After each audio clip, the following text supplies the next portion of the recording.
Chris. Heath. Did you know the cup holder was invented in the year 1950? I did not. That's news to me.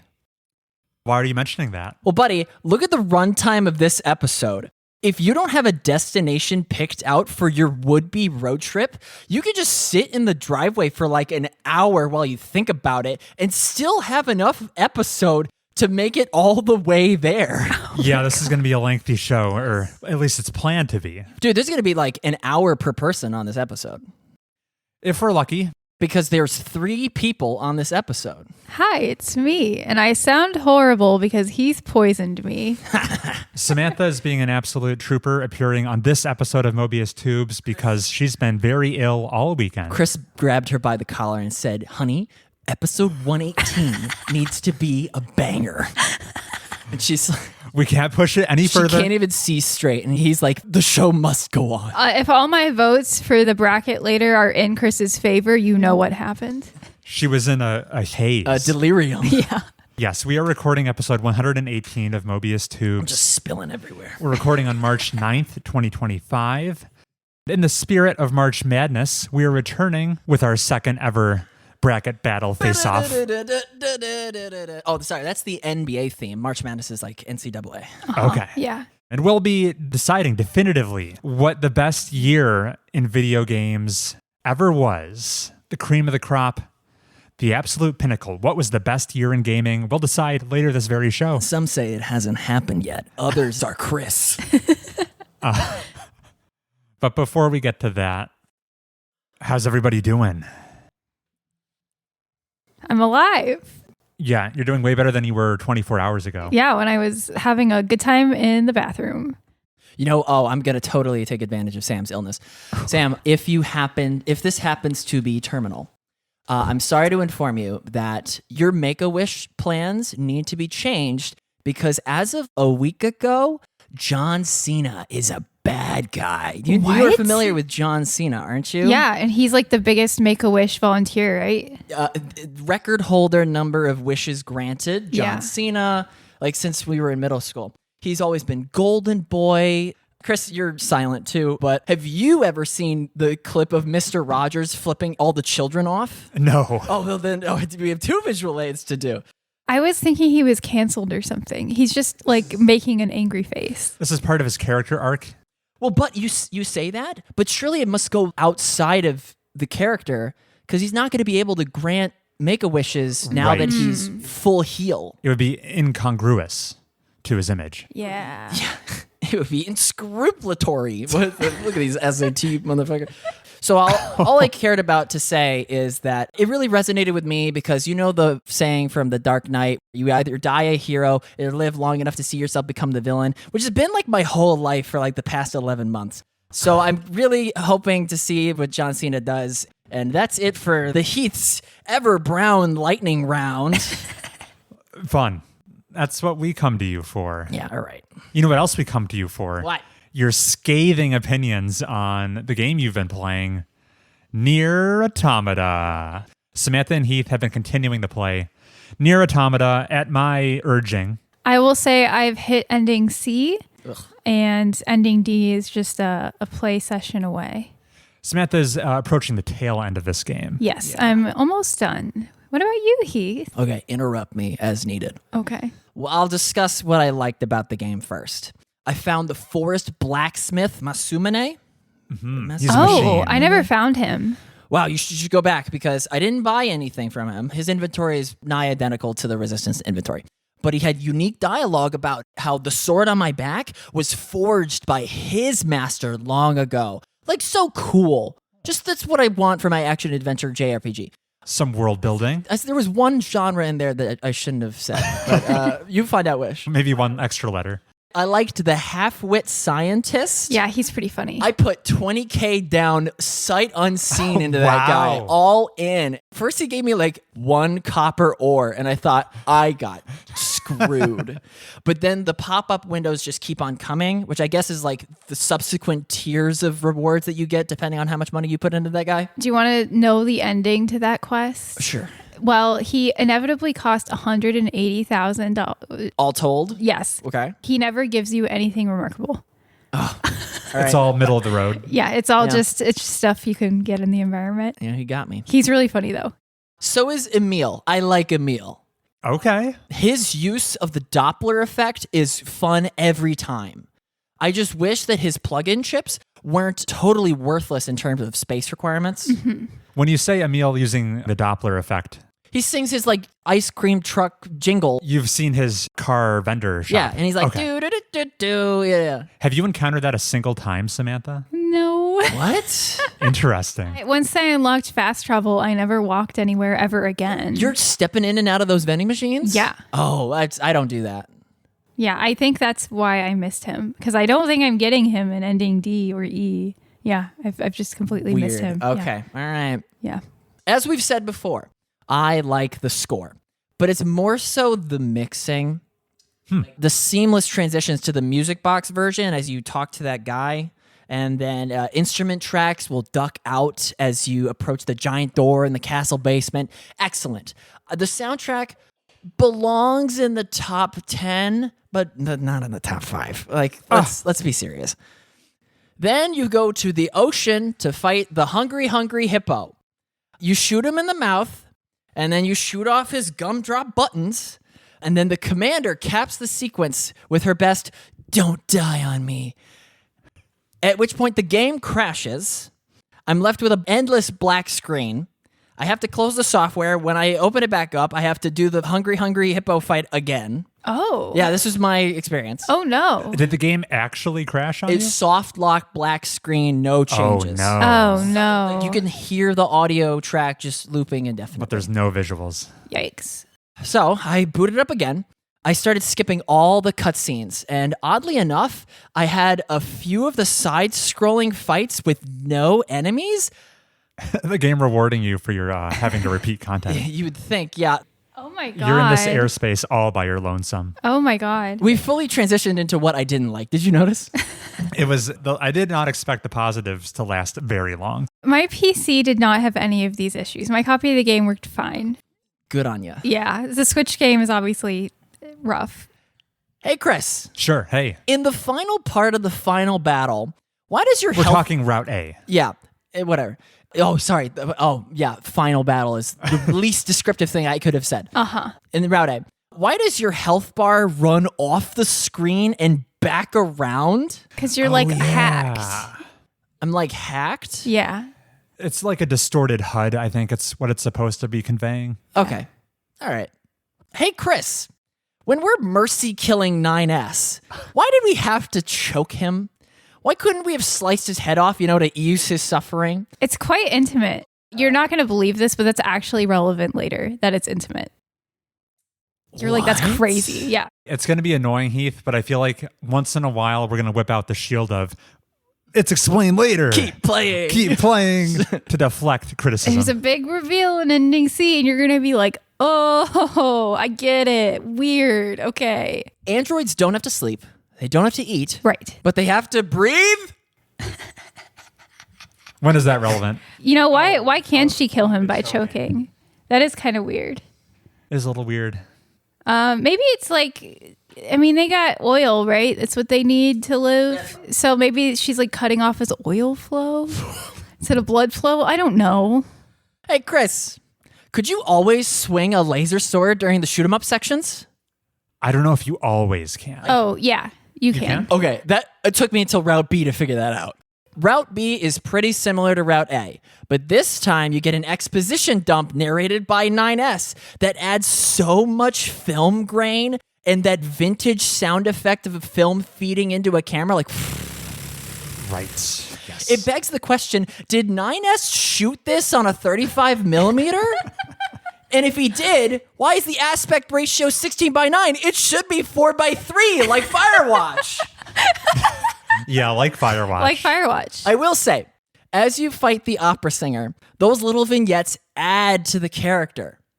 but they detract from the overall experience when the game crashes a second time and you have to fight the opera singer again, and those vignettes pad out the fight even longer because the text takes too long to mash through. Oh, no. I think that's a symptom of the Switch version, unfortunately. I fight the hungry hippo on the water, this time from 9S's point of view. That fight ends with you getting blasted so hard, you bump around in the computer world until 2B saves you. At which point, the game crashes a third time, and I had to do the entire water section again. Jesus Christ. At this point, I've repeated the same sequences so many times that when Route C begins with something new, I thanked God. Route C introduces a new enemy attack. A robot will walk up to you and emit an electric blast that will either pixelate all the enemies like you would censor a streaker, make the whole screen 240p, or, and this is my favorite, make the whole screen Obra Dinn color. Oh. You haven't seen this? I've seen it 7 years ago, probably. Okay. I never got close enough to those enemies for that to happen to me. Route C keeps the party going when you have to kill all the women in space. I got too aggressive during the shoot 'em up sequence that immediately follows, and I had to repeat killing all the women in space. Again, not complaining. So far, you could attribute all the negative feelings I have toward Nier Automata to two things: my rash playstyle and the hardware I chose to play on. Chris, this next story is proof that the game is out to get me. Oh my God. For those of you who have played Metal Gear Solid 4, this is Nier's microwave hallway. 2B has to run from one end of the map to the other before a brain virus deletes her operating system. I say run, but she regularly glitches down to a hobbled walk, for dramatic effect. Meanwhile, the map is littered with enemies. At first, I thought this was a boon because the enemies can hit you in the direction of your destination, saving you time, like that one level in What the Golf. On my first attempt, a big robot knocked me into the deepest part of the crater. You know, the puddle that leads into the underground UFO? Yeah, you're boned. I climbed up the ladder to get out, but the top of the ladder is mounted to a pipe. Yeah. And you have to be able to jump to get out of the pipe. 2B could not jump because brain virus, so I casually looked up the settings how to self-destruct. And I couldn't even do that. Oof. Self-destruct was on, but plot was happening, so no matter. I reloaded. This time I steered clear of the crater. You have about 7 minutes before the brain virus kills you. I know this because I made it across the drawbridge just as it hit 99%. This screen fades to black for what I thought was going to be the scripted cutscene. A text box appears at the bottom that says 2B succumbed to the brain virus. Credits play at 10 times speed, and I am brought back to the main menu.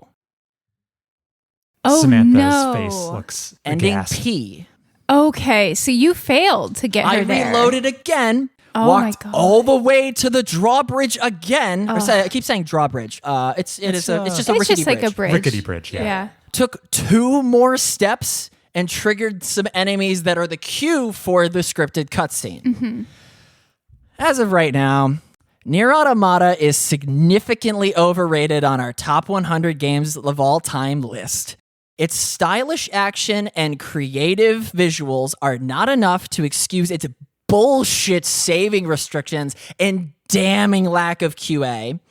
It belongs in the top 30, not the top 10, although I predict the ending will rank it a little bit higher. If Chris maintains the game belongs in the top 10, then we gotta move Death Stranding up next to it, because at this point, Nier Automata is not better than Death Stranding. It's not worse either. Both have crazy sci-fi plots, chatty antagonists, exposition dumps, and repetitive gameplay loops. Only one has a sword, and the other has piss grenades. And that's Nier Automata. Well done, Heath. What a soliloquy. Heath, believe it or not, I have a complaint that you didn't cover. Excellent. Well, let's add it to the list. This might be self-inflicted. I was so bad at the hacking. Samantha, I'm shocked you added the word might to that sentence of it might be self-inflicted. So, okay, Heath, surely you did the hacking sequence many times throughout the game. I didn't realize you could use your right trigger to rotate you and aim you. So I wasn't aiming. I was just moving. 12 o'clock only? Yeah. Oh. She was playing this twin stick shooter as a solo stick shooter. Yeah. So I sat down to watch Samantha. She was beginning her Route C playthrough. So notably, at the end of my Route B, past when the majority of the hacking is, I just hated every single hacking segment that wasn't the stupid one guy in a square. Are you on normal or easy? I was on normal. Whoa. So I never built up any hacking skills throughout the game. And then minor spoilers, but Route C, there's a big hacking challenge you have to do. I hadn't built up any of the skills, even after Chris pointed out what I was doing wrong. So I was pretty bad at the hacking because I never learned how to aim properly. So I, at that point, turned it on easy mode. I equipped auto fire and auto evade, which makes the hacking segments basically nothing. And I blasted through that tower and I was like, yeah, I fucking hate the hacking in this game. It sucks. I wish I could just swing my sword and shoot the whole time. That's my complaint. And learning how to hack properly probably would have made this a less aggressive complaint, but I still think the combat of 2B is far superior to 9S, and I don't know why they added bad combat. It's not bad combat. Worse combat. Yeah, just half of her moveset. Yeah. So that's my complaint. I liked more of the game than you did because I played on the PC and I didn't have to restart a bunch of times. That would have been really frustrating. I made it through the 2B slowly crawling her way to the bridge segment on my second try. My first try, I spent a long time. You know how like you spawn into the flooded city area? Yeah. And there's like initial enemies? I was trying to You kill. were fighting them? Yeah. Oh, big mistake. Foolish of me to do so. I spent like a long time killing them and then I was like, time to go, and then I got stuck in the pit. Yeah. So I was like, okay, fuck this. Next time I just ran straight there. Yeah, hearing you got stuck on the bridge is horrible because that's literally where the cutscene triggers. So you were like an inch away. Yeah. I mean, obviously I played through Ending C, and that's a lot of new content that I will discuss until next time. It's always a pleasure when my friend Heath is sending me these grainy ass videos of his gameplay That's session. your phone's fault. It's Chris has an Android, so it is actually 4K his fault. Yeah. and Look at the Kodak on my camera. Get an iPhone. if Heath's sending me video of video games he's playing, I know I'm in for a treat because he's popping off about something. Heath, what was your reaction last night to seeing, after 20 hours of gameplay, Nier presents you with a trailer Preview is what the screen says. preview for what is ostensibly the sequel to what you've been playing, contained within the game. Here's a part of my monologue that I didn't read. Route C and D preview. Can you imagine what kind of post-credit scene Yoko Taro would put at the end of a Marvel movie? It would be like you just watched Infinity War.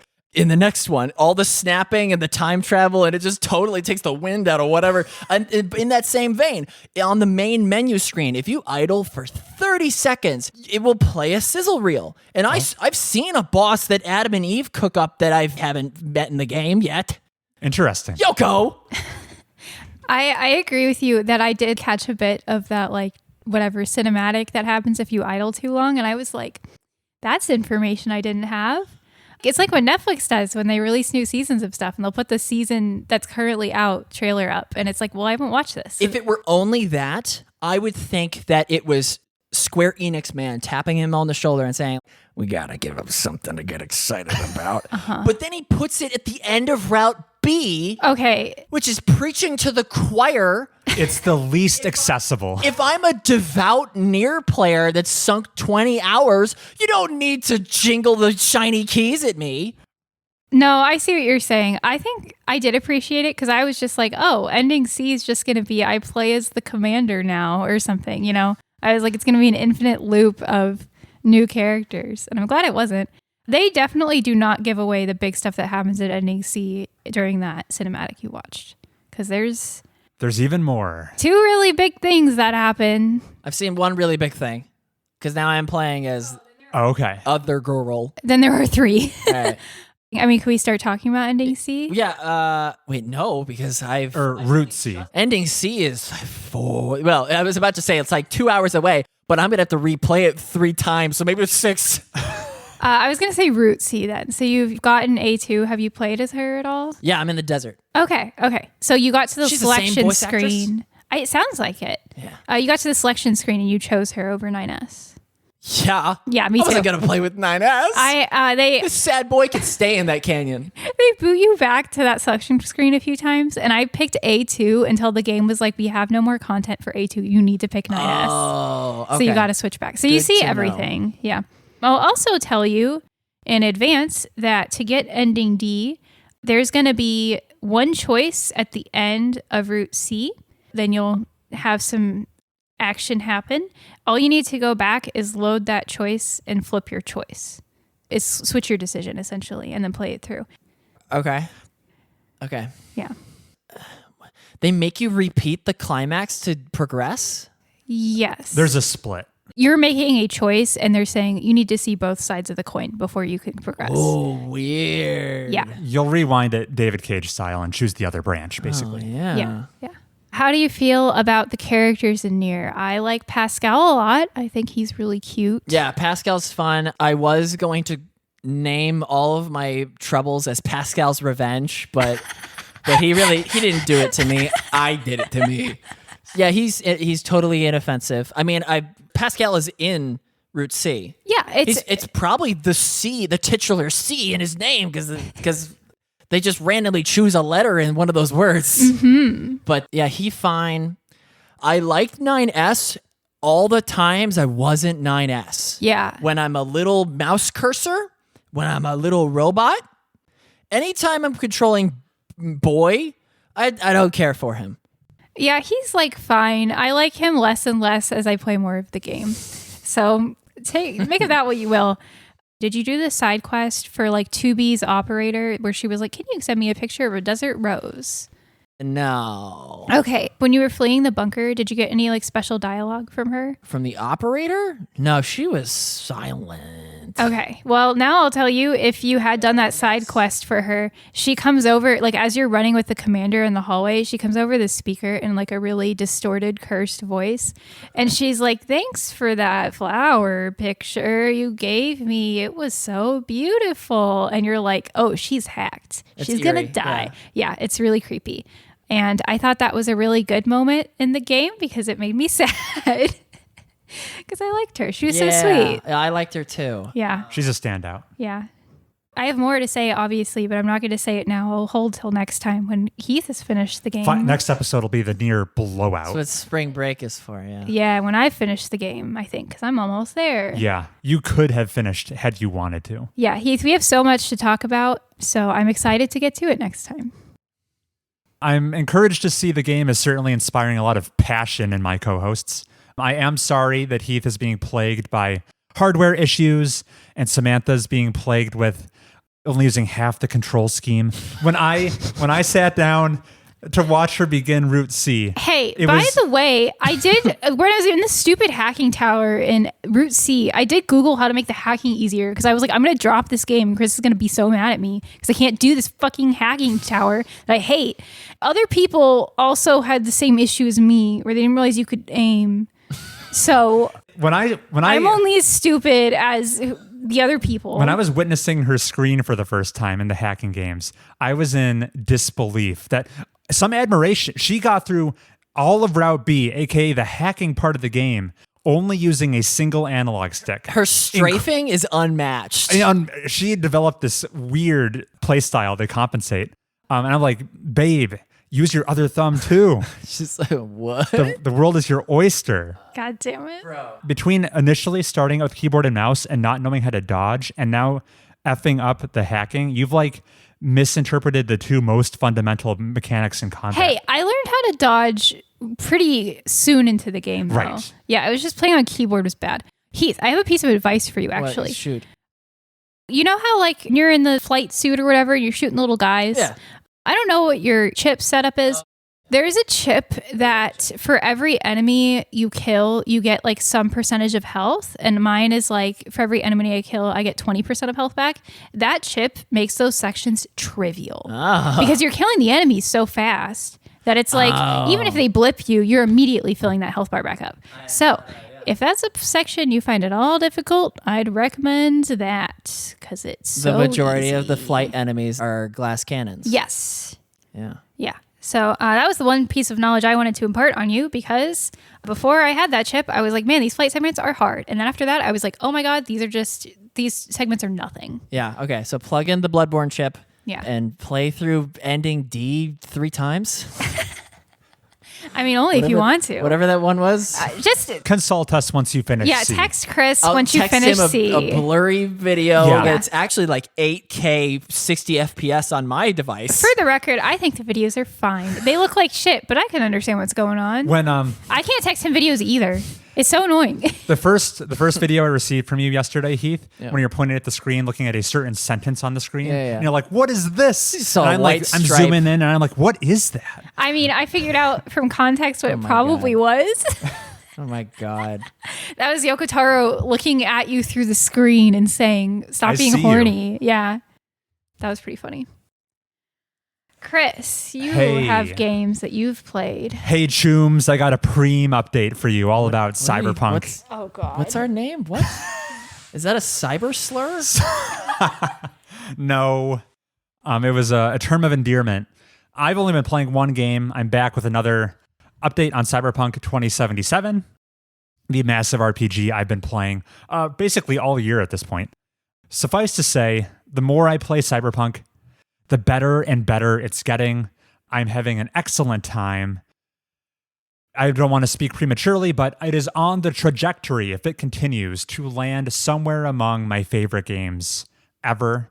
It's a little early to make that definitive statement, but That's a big improvement considering the first couple times you talked about this game, you were like, CD Projekt Red is lost. I've lost faith in them. I think I caveated my initial impressions with, I don't really trust these at the moment. I was dealing with chair issues. I was dealing with keyboard and mouse. And then I accidentally spent way too much time in the prologue. That was on me. But no, I'm having an excellent time. I'll tell you a little bit more about the character I'm running, how I'm approaching the game, speccing a lot into reflexes, which is really good for mobility. I'm dashing and air dashing all over the place. It's practically a Metroidvania game. I've unlocked the double jump, and this is allowing for clambering on top of all sorts of buildings. And it adds a lot of mobility in combat, which is very useful as a close quarters fighter. Once again, I said I'm using like blades very often, like a katana or a machete. So that's all for speccing hard into reflexes. That's kind of the core of my build. But bolted onto that, I've also specced pretty heavily into technical ability, which is allowing me to kind of play around with the cyber implants you can embed in your character. It gives you a lot more like compatibility with them, so you can add more and more than just a regular Joe would be able to equip. It also gives me bonuses with like crafting and things of that nature. So it's kind of the resources and the cyber implants part of my build. I can thank technical ability for that. And finally, I'm speccing into body, which is all about survivability, giving me more effective health regeneration and things of that nature. It gives him abs too. Gives me the chiseled abs. So that's the kind of character I'm running. Very fast, very durable. I can equip lots of implants and armor and things like that. And it's been great. A huge perk as I've been getting deeper in the game is that the quest design has become far more interesting to me. That was a complaint last episode where I thought all the side content in the game was playing out in a very run-of-the-mill, expected fashion. But no, there have been some standout quests at this point. There was a really cool stealth mission to infiltrate this gigantic mall that never opened for business. It was kind of abandoned. A rival gang had set up there doing something kind of shady in cyberspace. And you're hired by a group to go in. Ideally, don't get noticed. Gave me some heavy stealth game vibes, which was a bit of a challenge because I have not been speccing my character for stealth approaches. So I had kind of rudimentary abilities at my disposal to not be detected. But be that as it may, go through the mall, penetrate the very center where you find a NetWatch employee, kind of like the corporation in charge of guarding certain points of cyberspace. They're like the man of the internet. And there was a really tough decision to maybe put the controller down at the tail end of that quest where I was hemming and hawing. Okay, there's these two groups. Both of them have ulterior motives for sure. I am being forced to choose to trust one or the other. Both could plausibly betray me. There was no real way to know. I went with my gut. I chose wrong. I definitely had the worst outcome in that particular mall infiltration quest. But that didn't bother me. I was not tempted to reload because where that negative outcome took me, it provided me with like such a strong motivation for revenge. I was like, I want to see how this plays out. So that was a standout quest to me.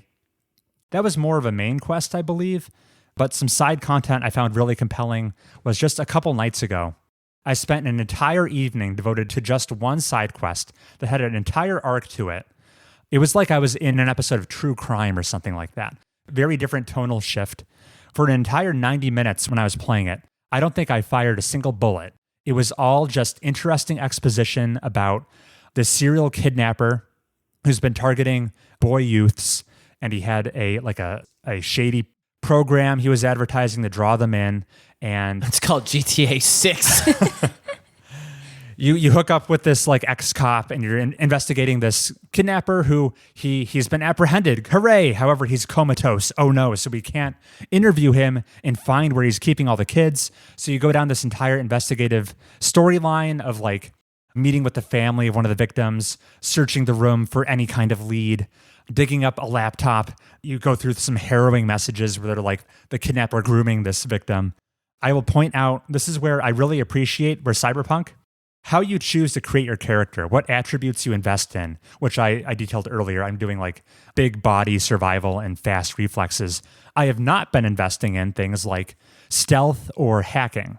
I'm woefully underleveled in those areas of the game. He's got 3 intelligence points. Yeah, I've got 3 out of 20 intelligence points. He's an idiot. Which affects net running and hacking software.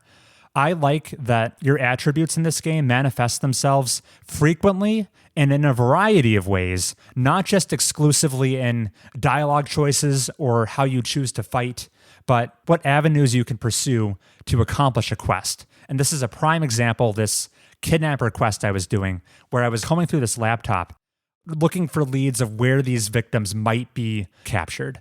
And if I was just better at net running, I could have circumvented so much time and effort by just, I've got the laptop. I'll pull up his IP address in a second if I had like 17 out of 20 intelligence.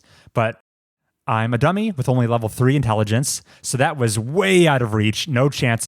So instead, I had to do a much more laborious but cool mission of like triggering dreams within the comatose kidnapper's body so that we could rip the dreams out and like view them for hints and like comb through evidence of his dreams. We call this Inception. Yes.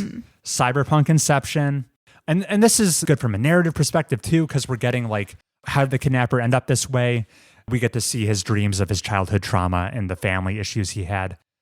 He's obviously the villain in this story, but I always appreciate a little bit of humanization that goes on here. And then there's still different ways this quest can play out, because if you were not super thorough and you don't find every clue in the dreams you dive into, you won't narrow down the list of potential locations to just the one solution.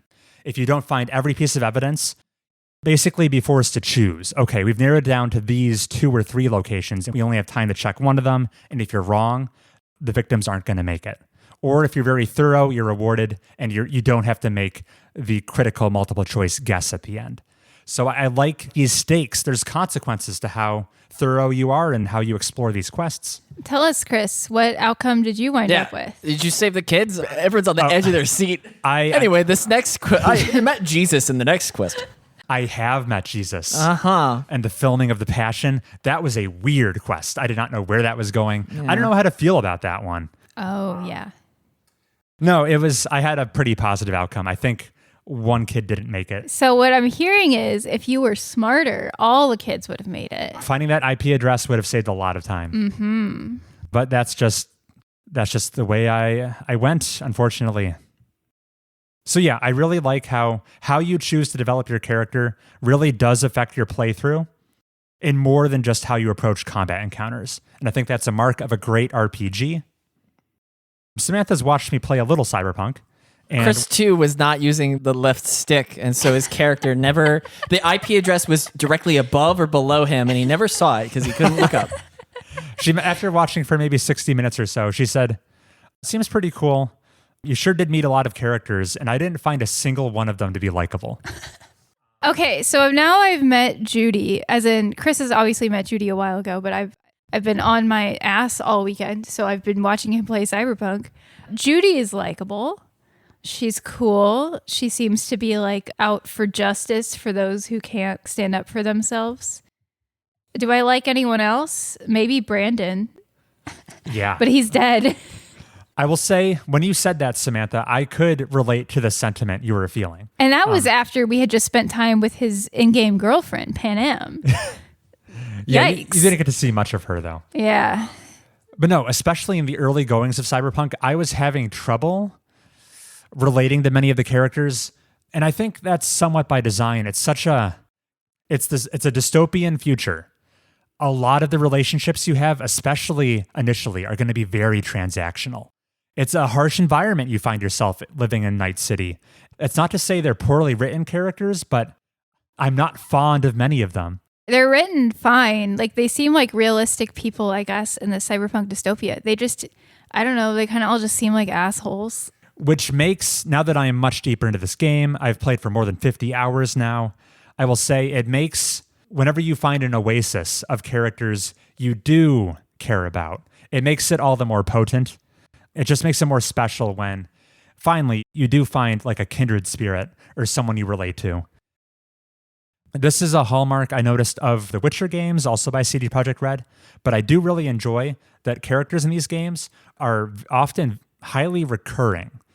I just watched Fight Club for the first time this weekend. The characters you meet in Cyberpunk are not single-serving friends. As the main character of Fight Club calls people you meet on airplanes. I just wanted to work that in somehow. What a twist. I haven't seen Fight Club, and Chris has. It was interesting. He hadn't seen it before this weekend, and neither had I. Oh my God, because he's not really there like Johnny Silverhand. But I'll say in Cyberpunk, and Samantha can back this up, characters are texting you and calling you almost constantly on your cyber phone. Yeah, the most fantastical part of this game is how popular you are. Right. You've got What a sick burn. a vibrant social life. But no, someone you did a quest for 15 hours ago will give you a ring, and you're like, oh man, you're back and you have more business with me. Interesting. I don't see that in a ton of RPGs where characters are going to like pop up several times with great spans of time in between. And they feel like more autonomous beings that way, or they're going to do their own thing for a while, but they'll eventually come back and cross paths with you. And I think that adds a sense of believability to the world. It allowed some time for like the heart to grow fonder. Like we were hanging out with Judy a lot recently today, but I hadn't seen her in weeks of my life. People will come and go and enter your life, and I think that's interesting. I think more RPGs should take some inspiration from that. Yeah, I don't know why they don't. It's like you're recycling the assets. Surely that's cheaper than developing like a new character. Right. They get a lot of use recycling these characters, and I think the game is better for it. So as you can see, I'm pretty positive on this game. I'll end on saying that I'm finding the presentation to be absolutely top tier. I think the world in Cyberpunk is so visually well realized that after playing for dozens of hours, I'm starting to feel like I'm a resident of Night City. I've picked up on all the lingo. I know what a gonk is. Watch your mouth. I know a preem spot to get eddies and where you won't get flatlined. And I just want to say, since I watched Chris play so much this weekend, I saw him got hit by so many cars. Crossing streets is a little dangerous. Yeah, you can level up your reflexes or whatever, but you can't change the man. Wow. Thanks. Samantha is out for blood this episode and looks like she could use a transfusion. Yeah, I look like shit. I'll find myself routinely running through building interiors and rooms so densely packed with unique details that it honestly boggles my mind how a game that manages to also simultaneously be so massive in scale was ever successfully made. I won't say it's granted CD Projekt Red forgiveness for the broken state the game launched in all those years ago, but for me at least, it's yielded some level of understanding. From my perspective, playing Cyberpunk, I'm like, are you seeing this shit? In many respects, in this game's size, presentation, and sense of creating an authentic world, I'm finding Cyberpunk to be nearly peerless. It does such a good job grounding me in Night City. It feels like a living, breathing world, and I'm just in the thick of it. I can agree. Wow. Yeah. And it didn't even take you 50 hours to feel that way. Well, I didn't have to sit through the prologue. True. Yeah. And that was my Cyberpunk update. It is 2 thumbs up from me. Are we going to finish both Nier and Cyberpunk next episode? There's no way he's finishing Cyberpunk. I think you two are closer, especially because I have the entire Phantom Liberty expansion to play. Oh, God. Yeah, I'm going to be here for a while. I'm going to have to find another game to play just to save you guys from boredom. You said you might hop off. Yeah, I might take a breather. Although it's going to be hard to pull myself away. I mean, don't if you don't want to. I'll do what I want as All right. as usual. All right.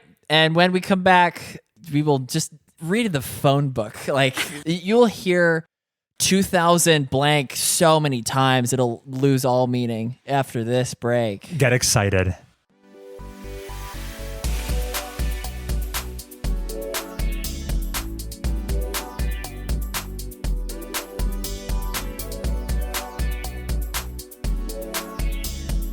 You are going to keep playing, even though it's absolutely horrible, right? I have to see ending G. Yeah. E. What? G. E. Corrector. It's E. What? I thought it was G too. What am I thinking of? I don't know. Yeah, you're closer than you think. Hey, what did you think of, at the start of Route B where they like play back you going through like the menu?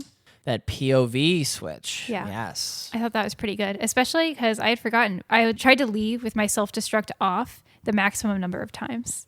Yes. Yeah. And I was like, oh, now I'm just wasting my own time. Oops. It was as innovative as it is anti-fun. Like I kind of I'm hurting my own enjoyment by seeing this cool shoe on the other foot. I believed more that I was repeating the same time period instead of being on some sort of like Android loop. Yeah. The contextualization that it achieves justifies the retreading. Because if it doesn't, you're like, well, they are androids. Like, surely their memories could just be wiped or This blah, could blah, just be blah. another timeline. Yeah. Yeah.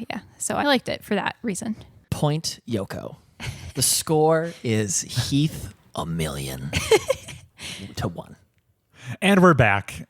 I actually want to hop in with a little news before we get to the main event, which is a sign of the times. It's coming up on a nearly episode by episode basis here. We have some more high profile studio closures hitting the news from Warner Brothers Games. They shut down 3 studios, most prominently one I'm quite fond of, Monolith Productions. The makers of Shadow of Mordor and Shadow of War is no more. I thought they were already dead. I can forgive you for that because they've been working on the Wonder Woman game for ages with nothing to show. Now that project is canceled. A few other studios in the Warner Brothers family have also been shut down, including Player First Games, who did Multiversus, and Warner Brothers Games San Diego is also a casualty of this round of closures. It's really a bummer to see studios have quality talent shut down at such a regular cadence these days. And just to kind of paint what a harsh environment that's leading to these kind of closures we find ourselves in right now, there were a couple interesting statistics I saw since last episode I thought I would cite here. One of which comes from a name I've mentioned and uttered on this show before, Matt Piscatella. Yeah. He works at Circana, which is a company that gathers lots of data around the video game industry. Yeah. And condenses it. They're most known for like their monthly sales. But Matt took to Blue Sky or X, where he was tweeting the following statistics from, I believe this was about January of 2025, just a month or so ago. 2 important things.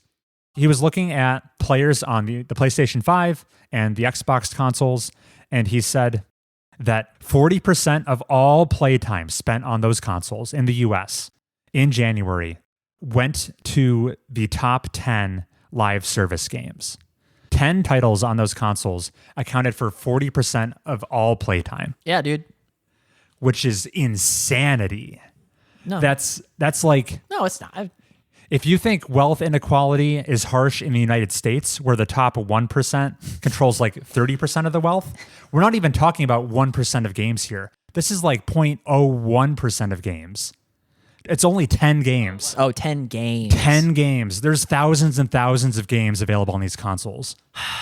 And they account for 40% of all attention on these consoles. Well, I mean, these live service games are multiplayer focused. Yes. So you bait one person, you're going to bait that person's friends to a greater extent. Yes. And also, it's like these games don't have like a finite endpoint. Right. So, I mean, once you get the person addicted to them, which a lot of these games are really addictive, they just play for like 1,000 hours. You can be sucked in indefinitely. Heath raises a good point about the multiplayer aspect. It naturally is a snowballing effect where if your friends are playing it, that sucks more and more of people in your network in.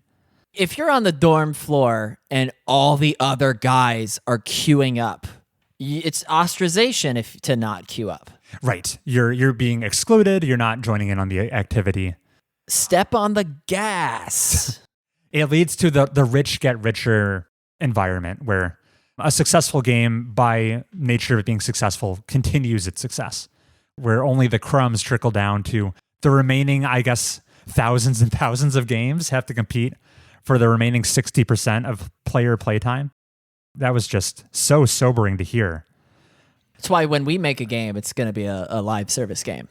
Get ready for the next update where Heath gets a pet. What kind of pet? Something crazy. What is almost a contradiction. At the same time, a tiny sliver of games is absolutely dominating player attention. The contradiction is way more games than ever are releasing to fight over absolute scraps. And this comes from, there was a really impressive PowerPoint presentation put together by a man named Matthew Ball. It's called Presentation. A lot of Matts this episode. Matt Pescatella. Yeah, they're doing a lot of good work lately. He released this hundreds of slides presentation called The State of Video Gaming in 2025. I'm only looking at 2 of his slides.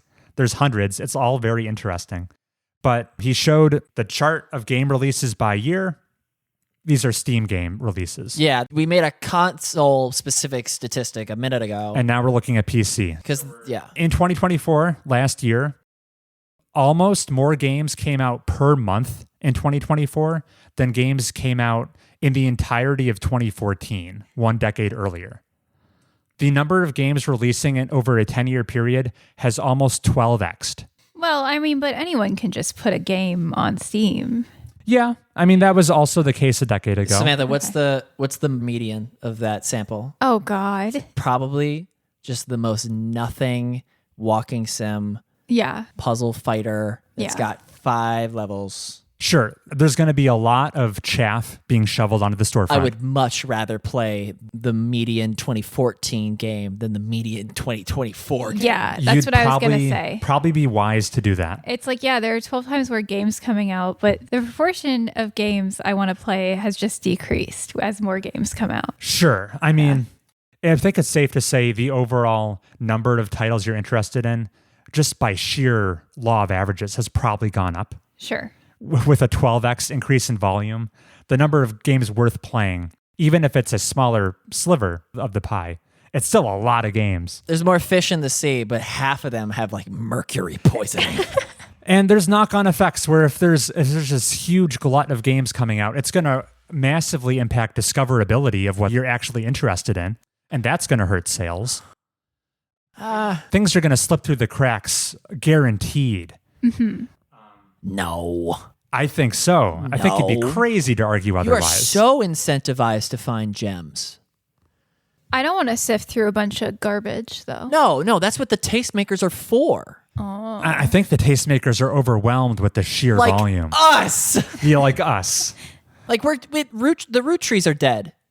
Yeah, we're literally proof positive that things are not slipping through the cracks. I think for every root trees are dead that we shout out, there are 4 other games that we will never come across our desk of equal caliber. I mean, there's no way to can't prove be true. either of you right.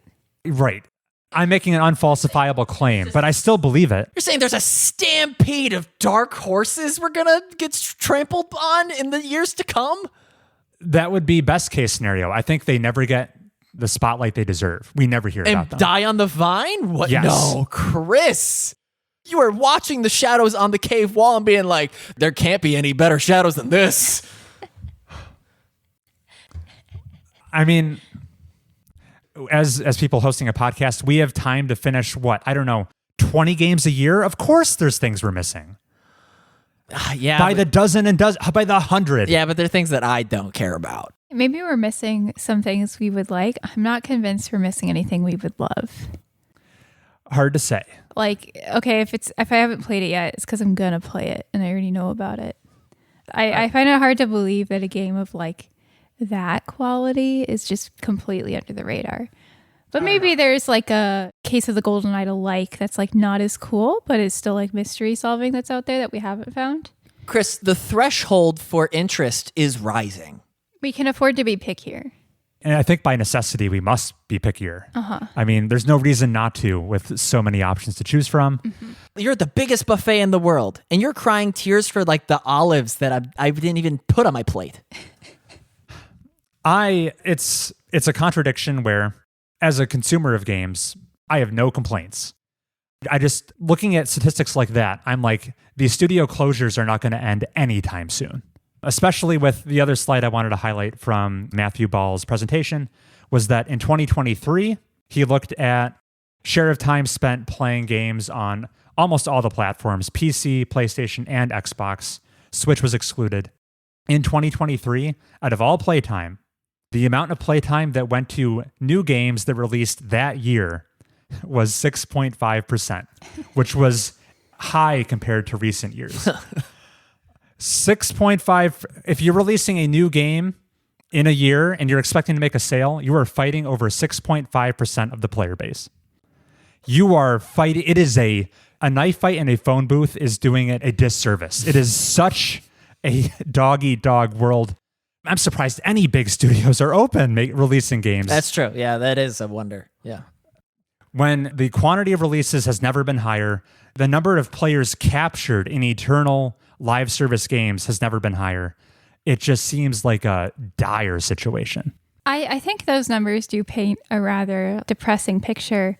But at the end of the day, I don't know if they care how many people are playing their games as long as their profit margins are good. So what it could do is that game price will just go up because they're like, we're not making as many sales, but maybe you don't want to shutter the studio. If it's like still selling decently well, I think we'll see game prices rise in the next 5 years. Lock it in. That's a crisp prediction. And that's why it's good to be a Steam gamer, because if you're patient, you can just wait till they go on sale. And then you can avoid the, I don't know, $100 price tag that GTA 6 is going to have when it comes out. That'd be crazy. That would be crazy. We could hash this conversation out for like another 20 minutes, but we must move on. Yeah, we must move on. Which brings us to our bracket battle. What are we arguing over this time, Heath? Oh, we're deciding, we're putting against each other 8 years and 8 years to decide among those years which was the best year for video games. That's right. Video games have been releasing commercially since the 70s. I think that's about... We're a little over... Tennis for Two, motherfucker. That's from 1958. Yeah, but that was just on one computer in a university. You couldn't buy that. We've got only over 50 years of video game history, and we're going to try to settle which one was the best. And we are so biased towards present day, it's not even funny. Yeah. I like 2009. It's not on this list. Can we add 2009? I played the biggest role in determining which years appeared because no one pushed back against me. And I have a warning for you guys, which is for some of these, I have fun facts about that year relating to video games. Can't wait. Get excited. God, you guys are just two of the same person. Yeah, apparently. And I certainly have a bias towards more contemporary years. However, with that said, we're going to proceed in chronological order. Beginning in the distant past, our first matchup, it pits 1991 against 1997. I have a fun fact for 1997. Please do. Which is that in this year, 685 Japanese kids had a seizure due to a Pokemon episode that aired. Oh, yeah. 685 children had seizures? Yes. The banned Polygon episode. Wait, what the hell is his name? I've never played Pokemon. Porygon. Christ, yeah. The Porygon episode. And Nintendo had to be like, yeah, we promise our games don't cause seizures to like make sure sales didn't plummet. Very good. But enough about 1997. What's 1991 like? Heath, this was before any of our times. The only year on the list that predates all three co-hosts. Obviously, none of us were here to experience it. But as I was coming through all the years, I thought 1991 had some impressive starts to some long-running franchises and some critically acclaimed entries in them. What stood out to you guys? 1991 had the first Sonic game. It had Legend of Zelda: Link to the Past. Many people still think Link to the Past is like maybe the best 2D of the Zelda games. That one was a big moment for that franchise. There's Street Fighter 2, which I don't care about, but it is really famous. It invented fighting games. It's hard to say there's a more important fighting game than Street Fighter 2. So much so that Capcom just kept re-releasing that game for like a decade. Yes. With like turbo Into mode. the 2000s, yes. Yeah. They couldn't have enough Street Fighter 2. I have 3 more. One is SimCity, Oh. which released this year. I figured you guys wouldn't know that. Civilization, which Heath perks up Surely for. Heath made note of that. The first Civilization game that year? And then Yoshi. I think the game was just called Yoshi. Yoshi, the character in the Mario universe, was invented in 1991. Wait, there's a game called Yoshi? I've heard of Yoshi's Island. Yeah, that's what I've heard of too. Okay. Now, it's not whatever gameplay screen you're thinking of for the Yoshi game is not that. This is a Tetris clone. This Oh. is for the NES. Oh, I see. What else stood out to 1991 for you, Heath? Oh, I tabbed over. I mean, with Sonic and Civilization, what more does he need? I mean, Battletoads became the hardest game ever, right? Yeah, that game is notoriously... There's one level in like the sewers, maybe? I mean, they're toads. I guess they're always in the sewers. Nice. Is nigh impossible. The only thing I came across that hasn't already been mentioned from 91 is that Final Fantasy IV was this year, and you're like, okay, Chris, what about the first 3? But I think 4 was the first one that really formalized Final Fantasy having like an interesting story. Final Fantasy IV was the first one that actually arrived in the West. We didn't know about Final Fantasy 1, 2, or 3, I don't think. But no, Final Fantasy IV was an important part of that franchise becoming a big hit. And to 1997. Sure. Just to ground ourselves. For the rest of these years going forward, I did look up what the highest reviewed game on Metacritic was for these years. And for 97, it's one you've heard of.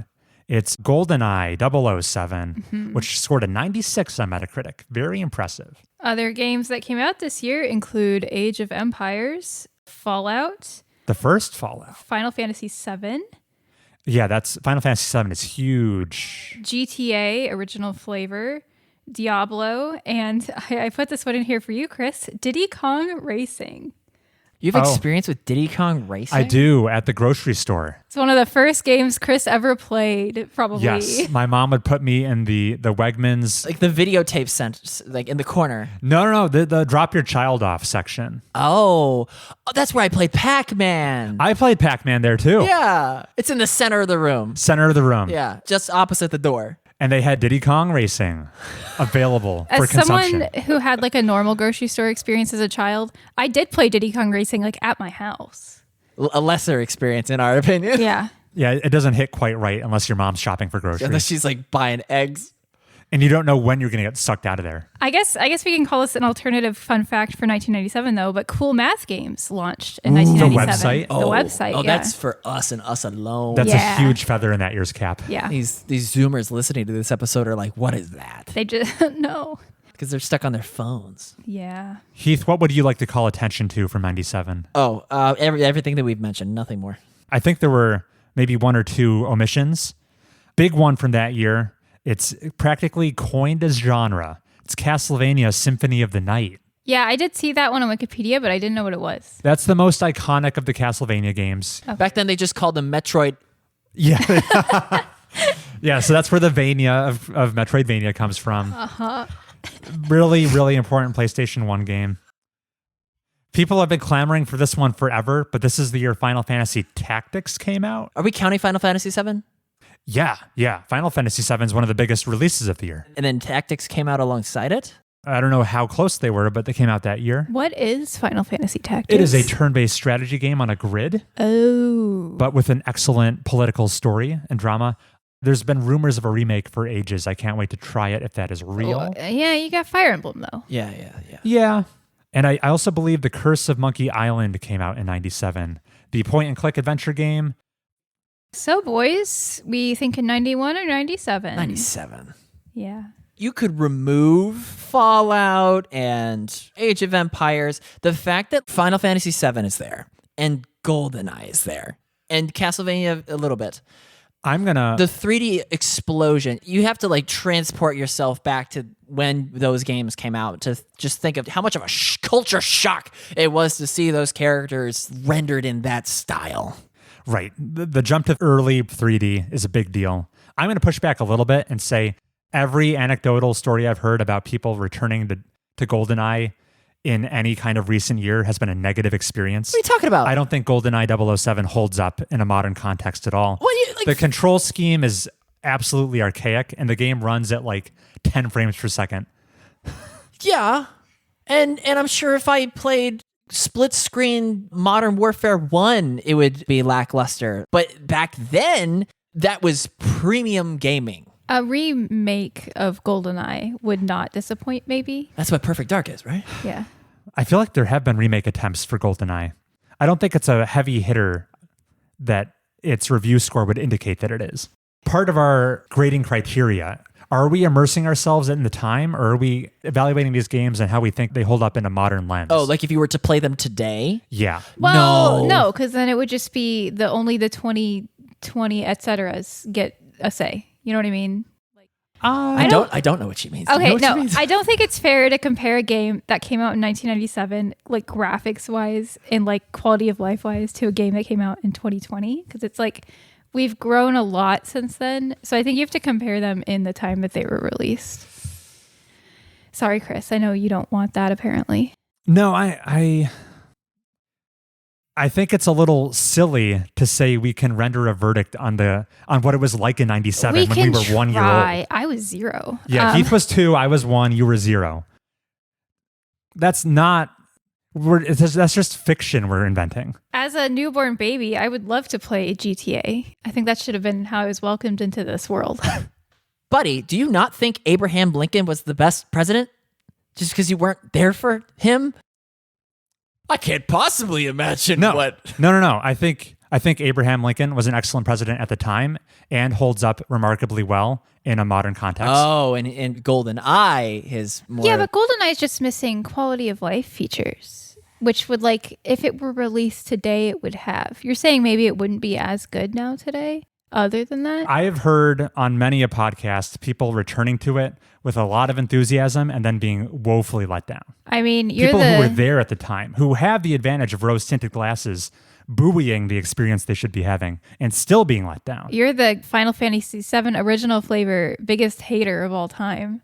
So I can understand why you're pushing back, because you're like, right. Yeah, going back and playing that game now sucks. That didn't quite work for me. Yeah. I think something like Castlevania, Symphony of the Night, and Final Fantasy Tactics would hold up a lot better. However, if you're voting to kill the year that had Sonic the Hedgehog in it, I will not hold this up any further. I don't know why he's doing this. Let's vote 97 and send it. 1997. Okay, 1997 will advance. It's going to win the whole thing, because that's when I was born. Then we move on to the next matchup, which will pit 1998 versus 2000 is the next matchup. My fun fact for 1998 is Chris put this year on this bracket because Spyro the Dragon came out this year. I did note that down. I was going to mention it as a little addendum at the very end. Mm-hmm. I will say, colloquially, whenever you go into an internet forum and you ask, what was the best year of video gaming? 1998 is often the first year off of people's lips. This is the unofficial frontrunner for the answer of this question and the research I've done. One reason contributing to that is the best reviewed game of 1998, according to Metacritic, sitting at the best score of all time, a 99, is The Legend of Zelda: Ocarina of Time. Many people's favorite game. The first 3D Zelda on the N64, kind of a paradigm shift for everyone. But there's other very high reviewed games this year. Sitting at a 96 is the original Half-Life, a very influential first-person shooter from Valve. What else stood out to you from 98? All right, I'm the list girl this episode. I got Metal Gear Solid. The first Metal Gear Solid. Banjo-Kazooie. Fallout 2. Mm-hmm. Resident Evil 2. Baldur's Gate. The very first one. And the last game I have on this list is Dance Dance Revolution. Oh, did it get its start in 1998? I guess so. Or maybe console versions, whereas previously it was only in the arcade. Yeah. But I thought that was a fun addition for the girls listening. Girl listening. I haven't played Ocarina of Time, despite being probably the biggest Zelda fan in the room. But, I mean, these are the start of a lot of strong franchises. Heath, what stood out to you? We should mention Thief, 1998 version, and Parasite Eve. Well, don't gloss over Thief. That's like Dishonored is the spiritual successor to Thief. The origin of first-person 3D stealth. Yes, very systemic as well. Not to be confused with the other first-person... No, Metal Gear Solid wasn't first-person. It was, Metal Gear was top-down. Right. Metal Gear Solid, I believe, is also somewhat isometric. Yeah, Metal Gear Solid is the 3D one. Oh, gosh. People in their 30s are like, how can you not know? No, Metal Gear Solid's big, especially with the Psycho Mantis encounter, is legendary. Psycho Mantis. I hear you like Konami games. You guys hit a lot of what I wanted to touch on. I'll just mention the most well-known RTS, StarCraft, got its start in 1998. Mm-hmm. That's big. And a cult classic adventure game, Grim Fandango, came out in 1998. And the box art is burned into everybody's mind. That's the one starring the skeleton? The skeleton head face, man. Right. You've definitely seen him on the internet. Yeah. Well, let's look at 2000 then. Yeah, let's compare it to 2000. Can it give it a run for its money? In 2000, Baldur's Gate 2 came out. Right, which I think is even better liked. Mm-hmm. I'll just point out the best reviewed game of 2000, weirdly, with a 97, is Perfect Dark. That's like that GoldenEye that didn't That's hold like up. that GoldenEye, but better, is what I'll say. I hate you. Maybe that one holds up. I can't believe it. Do you want me to say what else came out this year, Chris? We have Zelda Fighting Zelda, because in 2000, Majora's Mask came out. Also a Zelda game that gets buckets of praise. Right. The darker, edgier sibling to Ocarina of Time. These are both N64 games. Majora's Mask had a really quick turnaround time. And yet they got weird with it, with the time loop mechanic. And they were on fire when they were making these games. Have you played Majora's Mask? No, I want to. It's on my list. I'm dying to play it. The Sims came out this year. My beloved. I knew you were going to mention The Sims. I've played so much of The Sims. Other things that came out this year are Hitman, Diablo 2. Diablo 2 is big. Deus Ex. I was going to call a lot of attention to Deus Ex. Yeah, I figured you were. One of the most lauded immersive sim games. Tony Hawk's Pro Skater 2. Final Fantasy 9. And then one thing I wanted to mention here, because I think it's like an arbiter of what's to come, is the game Bejeweled came out this year.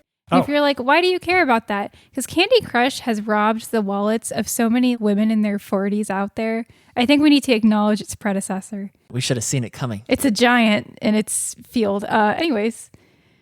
I'll just mention one little cult classic that happened to come out this year on the Dreamcast. It's everyone's favorite, Jet Set Radio, came out in 2000. It should be noted, listener, if you're like a big Pokemon fan, if there was a Pokemon game that I saw that came out that year, I did not write it down because I don't care. Brutal. Neither did I, actually. I would have called attention if we had 96 on the list. I would have put Pokemon Red and Blue on there.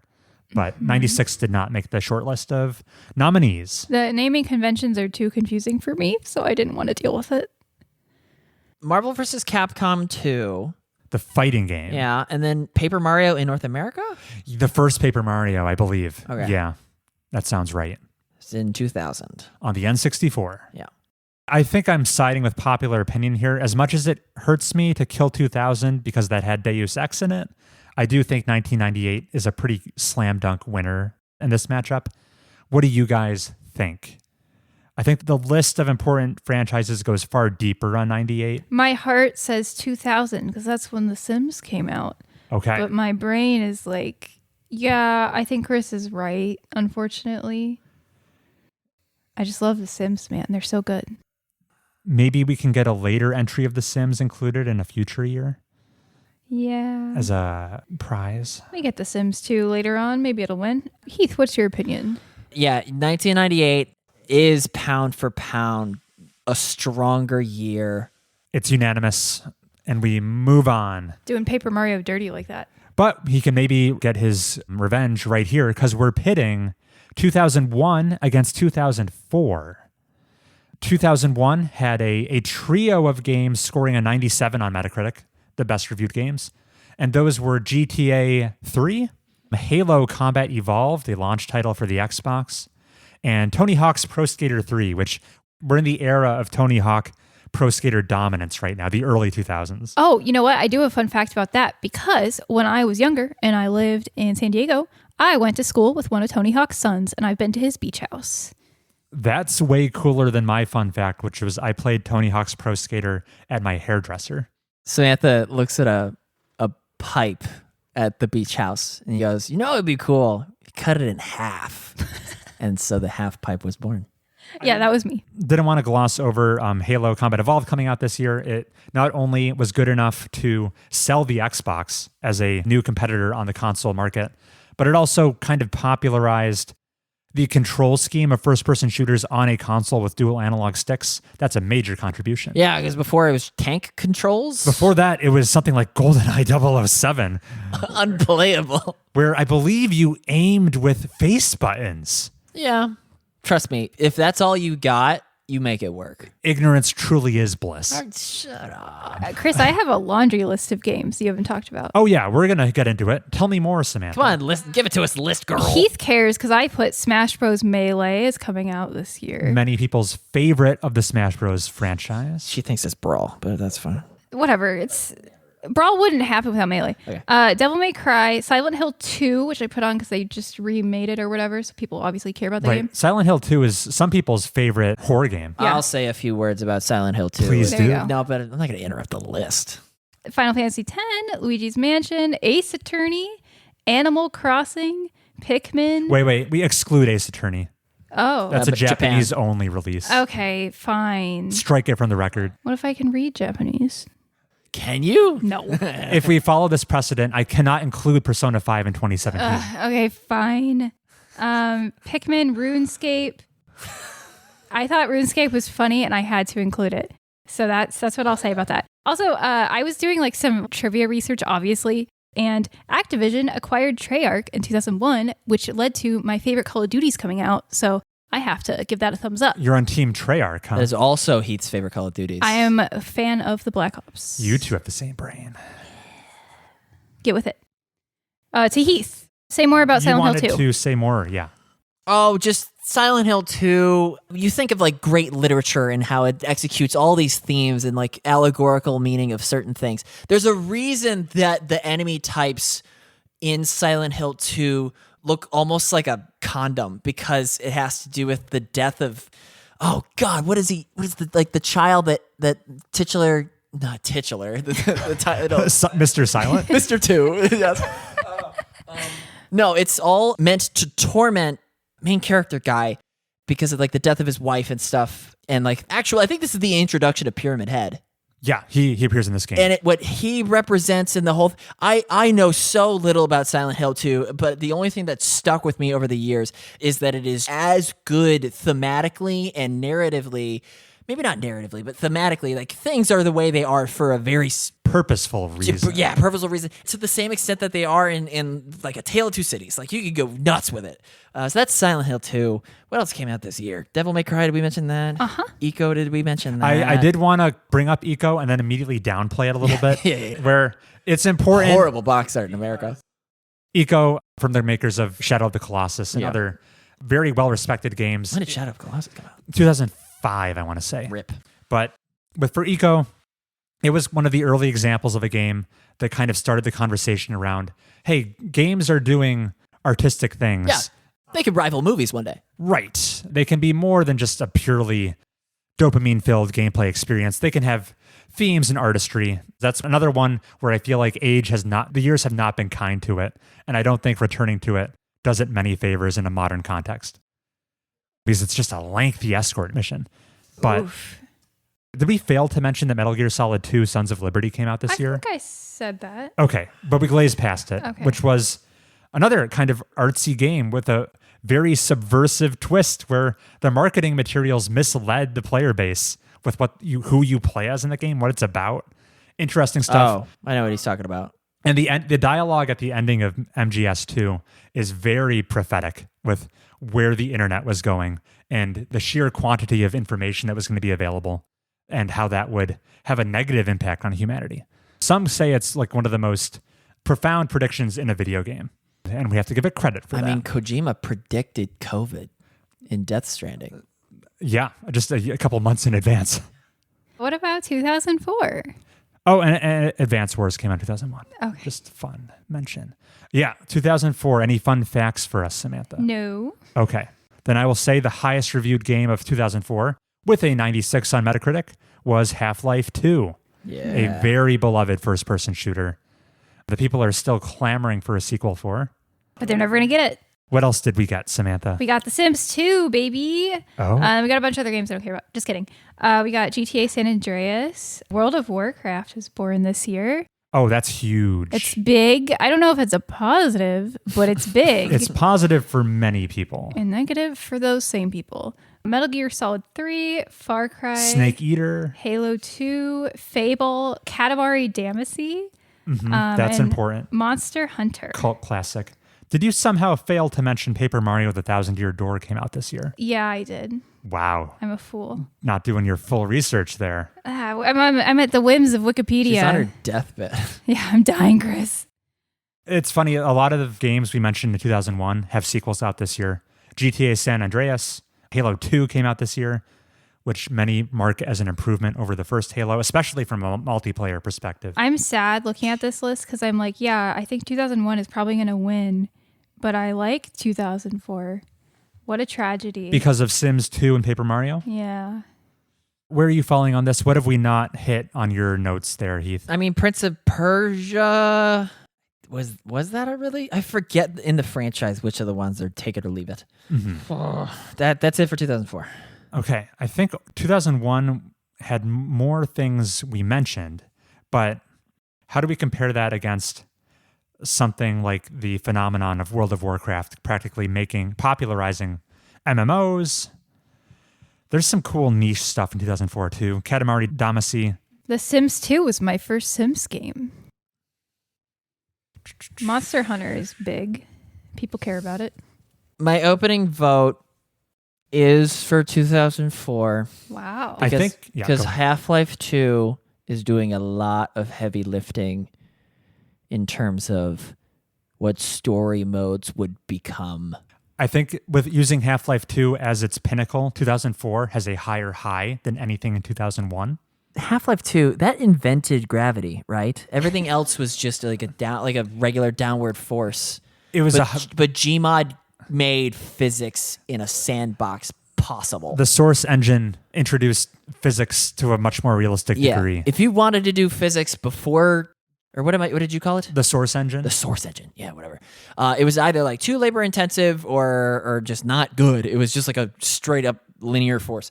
But then acceleration was possible, and the fact that like Half-Life 2, it could happen in engine. Otherwise, it would just be like a pre-rendered scripted cutscene. Yeah, I think that is as consequential as World of Warcraft. And I'm maybe this will be a lesser extent when I've actually played the games, but I'm gravitating more. I'm putting a lot of emphasis on things that were like cultural touchstones and moving the industry in a seismic way.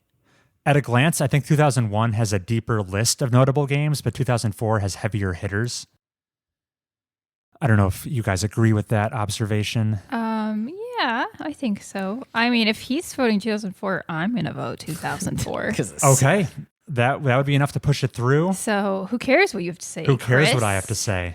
Animal I Crossing do what? think it's funny. These 2 years, and in many ways, they're at a near deadlock where like it's MGS2 versus MGS3. It's Halo Combat Evolved versus Halo 2. It's GTA 3 versus GTA San Andreas.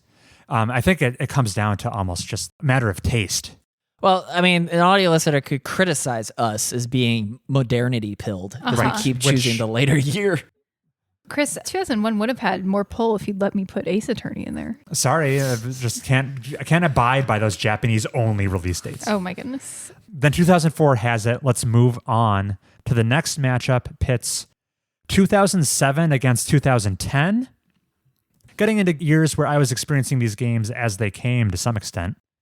Let's take a look at 2007, which is often regarded as a very strong year. Mm-hmm. The highest reviewed game on Metacritic from 2007 belongs to Super Mario Galaxy with a very impressive 97, which we don't need to blow past it. But what else came out in 2007 that you found, Samantha? I saw BioShock. I saw Mass Effect, which we all know and love. A lot of franchises that are still relevant today in the modern landscape got their start this year. Big sci-fi franchises, because we got Portal, TF2, Call of Duty Modern Warfare, Halo 3, God of War 2, Assassin's Creed, The first one. The Witcher, Oh, yeah. Uncharted, and then my personal favorite of this list, maybe that's not true because Mass Effect's on here, Lego Star Wars.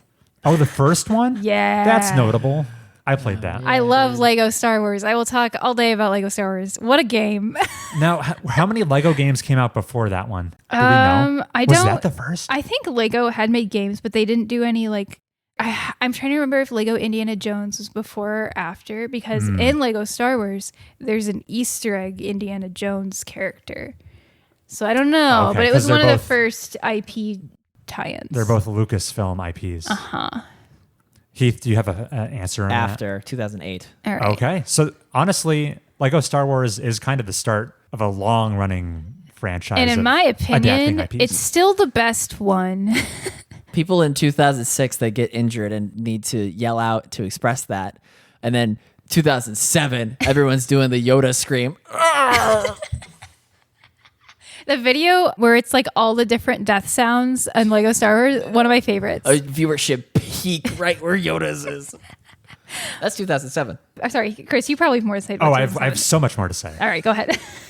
So Samantha named many of the contents of this package. I don't know if this is actually worth more points, but in an extremely generous move, Valve put out a game called The Orange Box in 2007, which, as Samantha mentioned, was a single disc you bought that had Portal on it. It had Team Fortress 2 on it, and it had Half-Life 2 Episode 2. It was this bundled deal for no reason than just Valve's generosity. And yeah, Portal, really beloved, innovative puzzle game. I think we understated how important BioShock was. That game made waves that year as a kind of an immersive sim, very story-heavy, thematically rich first-person shooter, and such an interesting setting of Rapture. Under the sea. You mentioned, and then Call of Duty 4 Modern Warfare. That is where the history of Call of Duty splits. Yeah. That's the one where they introduced, you have loadouts. You're ranking up in multiplayer. You have persistent progression. You prestige. That all came from that game, which completely changed multiplayer modes for the next decade, I'd say. I listed it knowingly. Right, but we need to drill down on these facts. Okay. I didn't get to Call of Duty until later. Were any of you playing this version of I've the game? never played Modern Warfare. Me either. Okay. Not once. It also, the campaign is pretty well it has that all gillied up mission that people reference a lot. I don't know if Halo 3 was mentioned, but man, this was peak bro shooter era right now.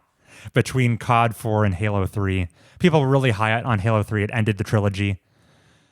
Samantha, did you somehow miss Super Paper Mario came out this year? Okay, the Nintendo games on Wikipedia, the years are fucked, in my opinion. Japan. Super Paper Mario, one of my favorite games of all time, came out in 2007. I feel bad. I love that game. Yeah, that's one of your all-time I played that game favorites. through probably 6 times. There's a funny trend of franchises that are well liked now got their start this year, but a rough start. The first Uncharted is nothing special. I'll even admit the first Witcher is pretty rough. Hey, And first Mass Effect is nothing to sneeze at. Yeah, it's pretty good. That moon mission, though. I didn't do it. Oh, wait, yes, I did. Fuck. I meant the DLC mission. First Assassin's Creed is not well regarded, but it did get its start this year. Uh-huh.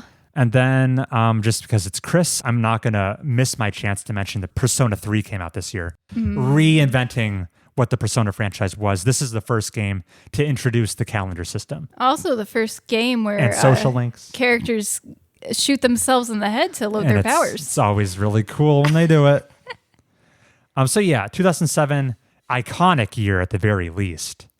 But it's up against 2010. Which I have a fun fact for, which is that the website Humble Bundle launched in 2010. A Chris favorite. Saving Chris hundreds of dollars. Yes. In a very consistent trend.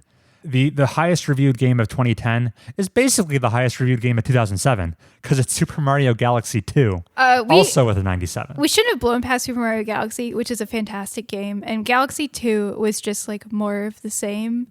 Great game, in my opinion. I've never played Galaxy 2. It got Yoshi in it. You got Yoshi. I'm not a big fan of Yoshi. I prefer the original flavor, but it's got good levels.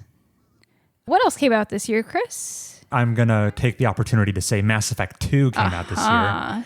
A big improvement over Mass Effect 1. The best Mass Effect. In almost every way, except some really granular RPG elements and mechanics. But the narrative, the character development, the graphics, the combat, all such welcome improvements, if you ask me. He's going to love this because Call of Duty Black Ops came out this year and Civilization 5.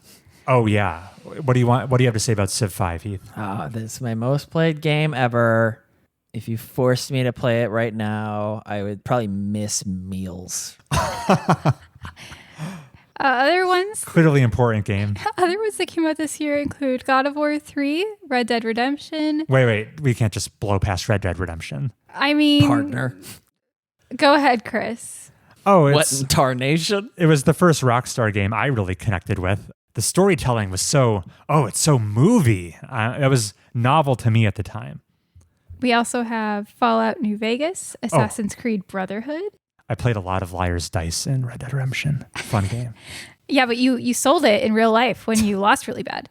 Alan Wake came out this year, and so did Heavy Rain, and that's all I have on my list. Heavy Rain, cult classic. Yeah. Remedy really finding their stride by the time Alan Wake came out. On the indie game scene, something we haven't really mentioned up until this point. We're now getting to the early years of indie game hits. Did you mention Limbo came out this year? Mm-mm. It's no Inside, but it's historically important for being this digital-only game that came out that was small, very cheap. It's a puzzle platforming game with a cool art style. As we get into later years from here on out, indie games will be a much more important factor. I don't know, did you say Halo Reach came out this year? Mm-mm. The last big Halo from Bungie before they left for the Destiny train. As a non-Halo player, I don't really know which ones are important. Okay. 3, Reach. I mean, you have to be there at the time, but 2 was really well regarded. And so was 1. What's the one with the boys in the bathroom? All of them. That's all of them. That's all of them. Just a couple other Chris mentions. Bayonetta got its start in 2010. Mm-hmm. Platinum was busy because apparently they also released Vanquish, the super fun, fast sliding. You're a mech and you slide. A sliding shooter. And can't let it slip by. 999 came out in 2010. Oh. At least in the West. I didn't see that because I was looking at Japanese release dates. For the DS. Yeah. That's why I'm missing all the Nintendo ones because it's in Japan, maybe. Perhaps. Perhaps. Okay. What years are we thinking? Is it 2007? Hey, we failed to mention in 2010 that Assassin's Creed Brotherhood's multiplayer existed. Heath loves that multiplayer. Heath would time travel back to 2010 to play it. That and among other reasons. Yeah. Being 15 again. Oh, God. I don't want to be 15 again. It'd be awesome. You're crazy. This one's closer than I think most people would argue, for me at least. I mean, I'm biased toward. I see Mass Effect 2. I'm inclined to vote for it. But 2007 has a lot of important games. What are you voting, Heath? Okay, if you just erased 2010 from the timeline, you would lose out on the Suicide Mission. You would lose out on Red Dead Redemption. Heath would gain 1,000 hours. He doesn't know what to do with. I'd probably have gotten good at lacrosse. Because Civilization would be out of the picture. But if you get rid of 2007, you lose the grandpappy of FPS's Call of Duty 4. And then you also lose Halo 3, the entire orange box. I think I'm firmly taking the stance that 2007 is more important, but I'm not certain the games are of a higher quality. I would rather play 2010's catalog than 2007's catalog. I think I would rather play 2010's in catalog. a vacuum. In a vacuum. And for that reason, it goes to 2010. Samantha, where do you fall? Oh, Chris, send in your vote so I can know whether I matter or not. I'm still on the fence. I want your opinion. Oh, God. My heart is in Paper Mario, Super Paper Mario in 2007. It's like one of my favorite games of all time. And Lego Star Wars has my soul. But, I mean, Mass Effect 2 is really fucking good. And Okay. I'm a Call of Duty Black Ops fan, so it sucks. I'm actually thinking Mass Effect 2 is coloring my thoughts to a inappropriate degree. If I put my finger over it, it ceases to look close. And I would actually, I'm going to waffle and vote. I'm going to vote against Heath and say 2007. Then I will vote 2007. No! Sorry, Heath. All right. Super Paper Mario got me. 2007 advances. Which brings us on to the next matchup. All right, let's all say it together because it's 2011. What game came out this year, Chris? It just as mentioned, it's 2011 is facing off against 2013. Yeah, okay, sure, whatever. What game came out this year, Chris? Skyrim. Yeah. Skyrim has the highest Metacritic score from 2011 with a 96. Also notable this year, Batman Arkham City, the best Batman game. I'm looking at Chris. Not everyone present would agree. Hey, even that's aging poorly. No. Really? Asylum is looking so good. Asylum is pretty good. How did you come to that conclusion? I was playing Nier Automata, and this paragraph's going to be wild. Buddy, the glitch fest that happens when you get hit by that EMP wave or whatever, and the visuals are so fritzed. It made me think back to, did any of y'all catch the game last night? Scarecrow gas? Scarecrow gas makes the announcer in the prison say something out of character. Screen freezes. Intro sequence restarts with Joker driving the Batmobile and Batman tied up in the back. And then you play as the Joker. And it's just like, it was like a formative bait and switch. All those Scarecrow sequences aged so well. Yeah, they were the highlights of the game. And I don't think that the highlights of Arkham City, even the ending, rise to those heights. Just like the whole League of Shadows thing is just... Arkham Asylum's lows are not quite as bad. Fighting Harley Quinn in the super secure part of the prison is like, take it or leave it. Unfortunately, we should probably stop debating the merits of Arkham Asylum since it's in... Put 2009 on the board! It had Minecraft. 2011. Other games that came out this year. Absolute heavy hitters. Go ahead, Samantha. Portal 2, Legend of Zelda Skyward Sword, a Samantha favorite. I take it back. Not absolute heavy hitter. Yeah, okay, whatever. The re-release for the Switch, I highly recommend. Witcher 2, Chris, go on. Okay, I was waiting to touch on Minecraft, as Heath said, which existed... Wait, what? Yeah, Minecraft came out in 2011. Maybe official release. Okay. It existed in like a beta format a year or two earlier, but if you look up Minecraft's official release date, it's in 2011. Fine. Other absolute legends in 2011. This year is the year Dark Souls came out. Oh. Yeah. How'd I miss that? We have to pay our respects. Absolutely. As far as influential games go, it's one of the most.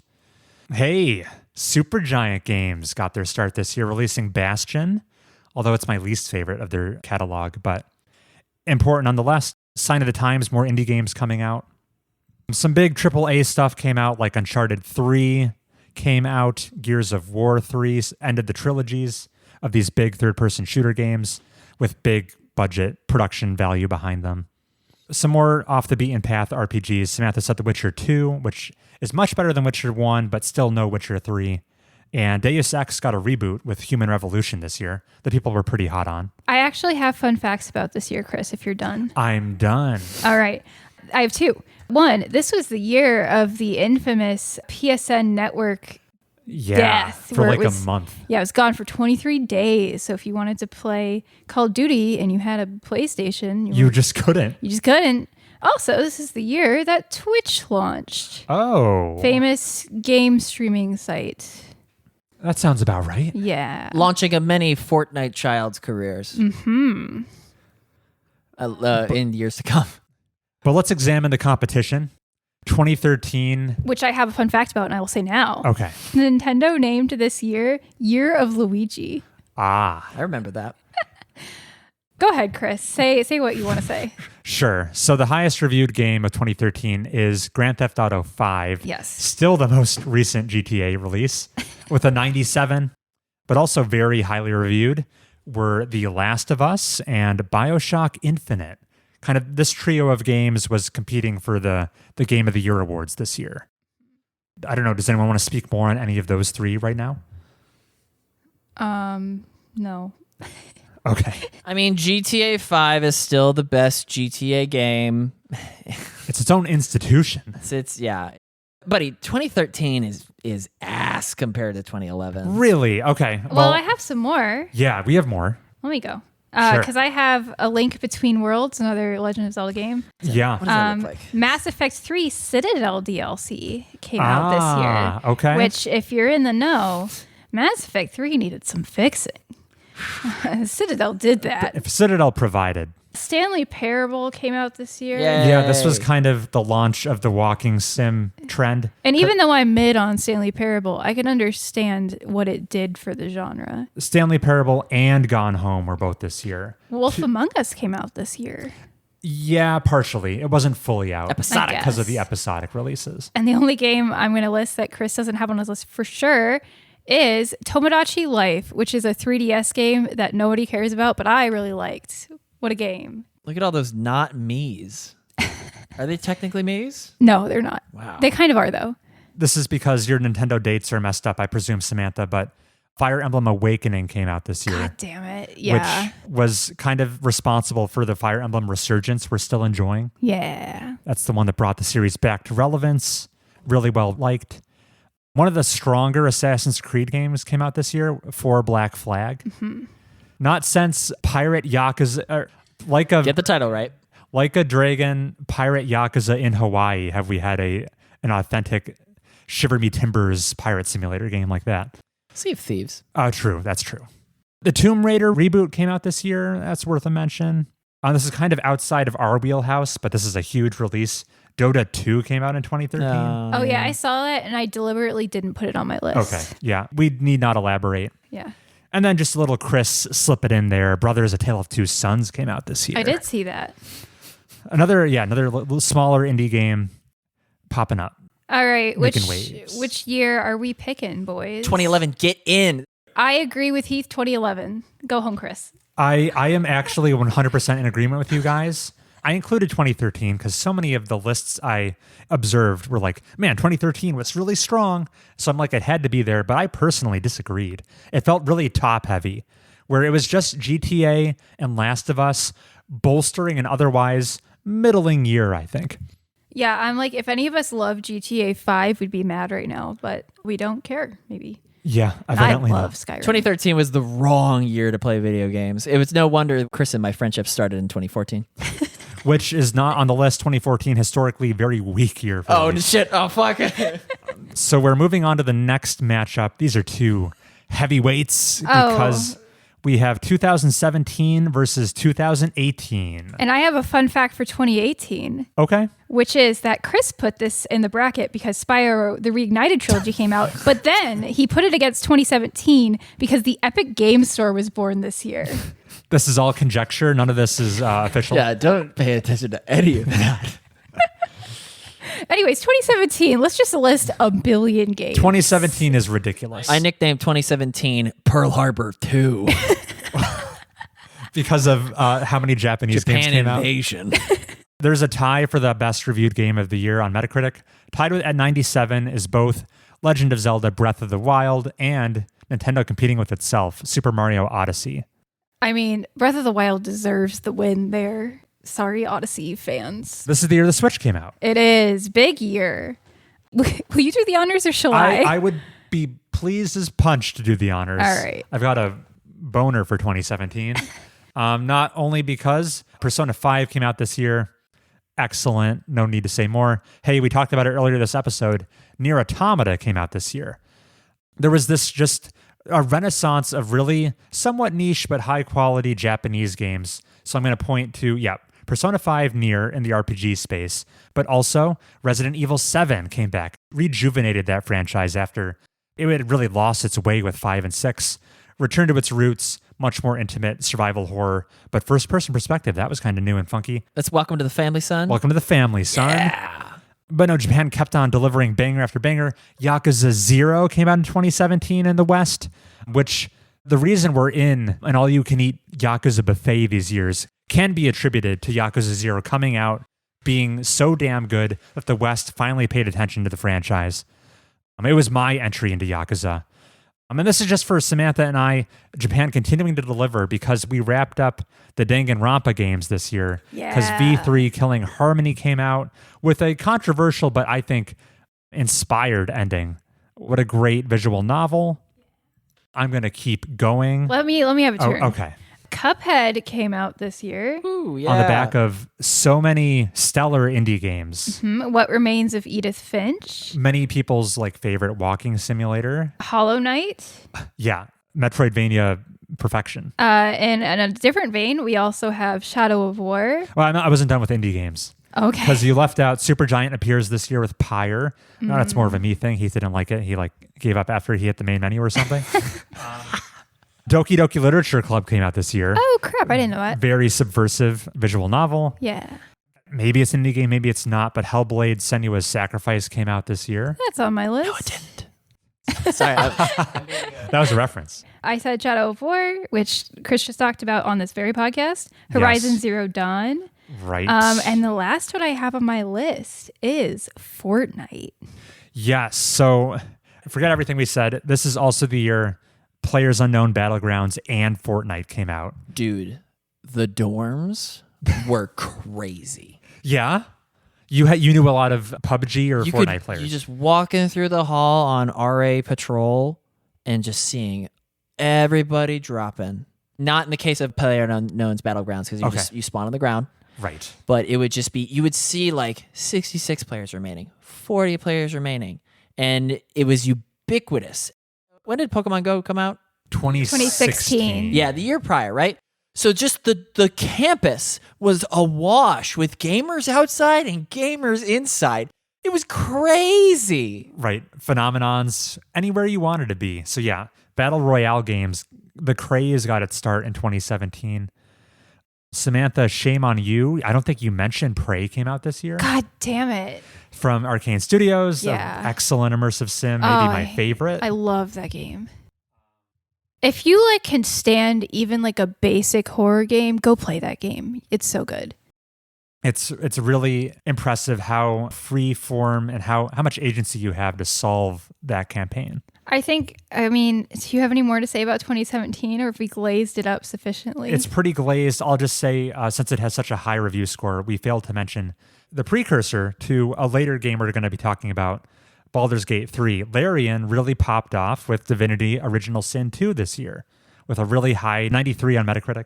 Isometric CRPG, really deep systems-heavy game that I intend to get to someday. Sorry, Nathan.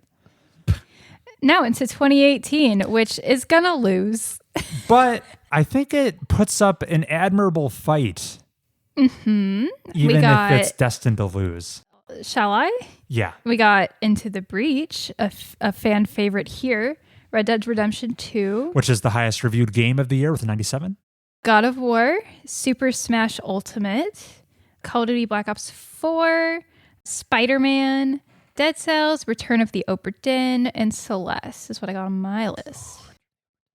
Yeah, Return of the Obra Dinn, great. Into the Breach, great. Are they better than all of 2017? No. 2018 has been growing on me. It does deliver in the big budget. This is a video game AAA experience with things like Red Dead Redemption 2 being one of the better stories I've seen in a video game. Yeah, if you find yourself in a Saw-based torture puzzle and Jigsaw is like, you've wronged a lot of people back in 2018, so you can only play video games that released in 2018, you're eating well. You are.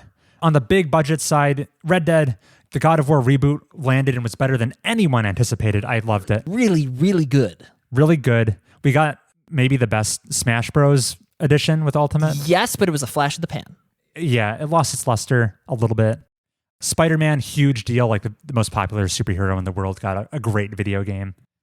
Not that I care about it, but Monster Hunter World came out this year. Capcom's best-selling game until Wilds came out recently. What? Wilds is already their best-selling game? I heard a headline that said it's their most successful game. I don't know what that means exactly. Okay. Maybe it's fastest selling. Sure. So all this excellent AAA, but the indies were hot this year. I mean, we're a broken record. We love Into the Breach. We love Return of the Obra Dinn. Heath, this year's Frostpunk came out. Yeah. And then Celeste, we haven't played it, but yeah, made a big deal this year. I'll also shout out Dead Cells and Banner Saga 3, end of the trilogy, and they did it well. But then there's also the AAA, they had the indie, and they also have the stuff for the sickos out there that flew under the radar, because there's Detroit Become Human this year. Heath and I have like a guilty pleasure admiring that game. Just fun niche stuff that was really good, like Tetris Effect came out this year. Who knew they could improve upon Tetris with crazy visuals? A Way Out came out this year, putting Hazelight on the map with their exclusive co-op experience games. Hitman 2 came out this year, just doing the Hitman formula really good. And I will shout out Chris' favorite, it doesn't get the love it deserves, from CD Projekt Red. They put out a big game this year, Thronebreaker: The Witcher Tales. I talked about it however many years ago. Really good RPG, although the combat is resolved via card game, Gwent. Well, that's really cool. That's really cool. I'm honored that 2018 occurred. 2018, it deserved to make it past round one, but I don't think it will. RIP 2017, we send it. We send it. Heath, you're fine with this? Yeah, 2017 is the dream team, and then 2018 is like got a bunch of strong players, but they're just not making it to the Super Bowl. Which brings us to our penultimate matchup. I think could be a bit of a coin toss. I don't know which way it will go. We have 2019 versus 2020. Yeah, we're getting really contemporary here. Samantha, what stands out to you about 2019? I'm going to say it. It's Fire Emblem Three Houses. Okay, on brand for you. I love that game. Chris, you love that game. I do love that game. It's the best Fire Emblem ever Fire Emblem. And if they ever do it again, it will suck another 400 hours of my life. It's really impressive. They cram-packed 3 separate games into that one. Arguably 4, I guess. Arguably 4. Did I do all 4 routes? Yes. Did you play it for 200 plus hours? Approaching 400. Oh, shit. Yeah. So absolutely gargantuan strategy RPG there. Lots of critical darlings this year. Actually, Metacritic scores don't quite reflect this, I feel, because the highest reviewed game of the year, with only a 91, is Disco Elysium and Resident Evil 2 Remake. Okay, well, nobody else is saying it, so I'll say it. Outer Wilds came out this year. Whoa! Yeah. Whoa. Yeah, there's some indie darlings this year between Disco and Outer Wilds. Untitled Goose Game. I could leave that. Hey, we liked it. I would much sooner mention Baba Is You, maybe? Yeah. Or Slay the Spire. Come on now. What about Control? Yeah, not an indie game, but Yeah. Control is my favorite Remedy game I've played. Control is the most indie game, AAA game that's ever been AAA. Except for the other release this year, Death Stranding. Yeah, dude. If you just in a vacuum have never played any games from 2019 and was forced to do so, I would immediately reach for Outer Wilds, like Samantha said. And then it would just be a 4-way tie with like Death Stranding, Control, Resident Evil 2, and Disco Elysium. Criminally underrating Fire Emblem here. Chris, you failed to mention Sekiro. Oh, I'm just getting started. Oh boy. I think 2019 was a really experimental year. Woo, yeah. Yeah, so there's on the more big budget action game side, we have Sekiro, Shadows Die Twice, From Software, kind of deviating from their formula the most we've seen recently. Yeah, but it took the roof off the place. The roof, I love the roof. We have Star Wars Jedi Fallen Order came out that year. That was good, and then we never mentioned it again. Right, it kind of fell off the radar. Surely you have more to say about Death Stranding, yeah? As far as action-adventure Japanese games goes, With a novel gameplay mechanic. it's my favorite of that genre. And that's all I'll really say about it. Good year for character action because we have the GOAT. Devil May Cry 5 came out this year. That's the only one I've played, and I loved it. But also, another one I'm intending to get around to someday, Astral Chain came out this year. Cops. Anime cops. I guess Outer Worlds came out this year, not to be confused with Wilds. But no, heavy hitters this year for me are Slay the Spire, Outer Wilds, Disco Elysium, Slay the Spire? Control. Yeah. Got its official release that year. Oh. Maybe the deck-building roguelike game. Are you out of your fucking mind? Only competition being Balatro. Wait, Inscription. Oh, shit. Sure. Yeah, Inscription's the best one. You haven't even touched Slay the Spire for a single second. I don't need to. You'll be eating those words. No, we probably need to. Or at least, a sequel. Yeah. All right, 2020 has some big games. I don't know if we give it... All right, technically the highest reviewed game on Metacritic from this year is Persona 5 Royal, but I don't know if we include that. It's kind of cheating. Kind of a re-release. Yeah, it's like Persona 5 DLC. We'll give half credit. Yeah. The famous game that came out this year is Animal Crossing New Horizons, because COVID came out this year. Defining the pandemic days. Yeah. Helping a lot of people during trying times. The same day release as Doom Eternal, which is more my speed.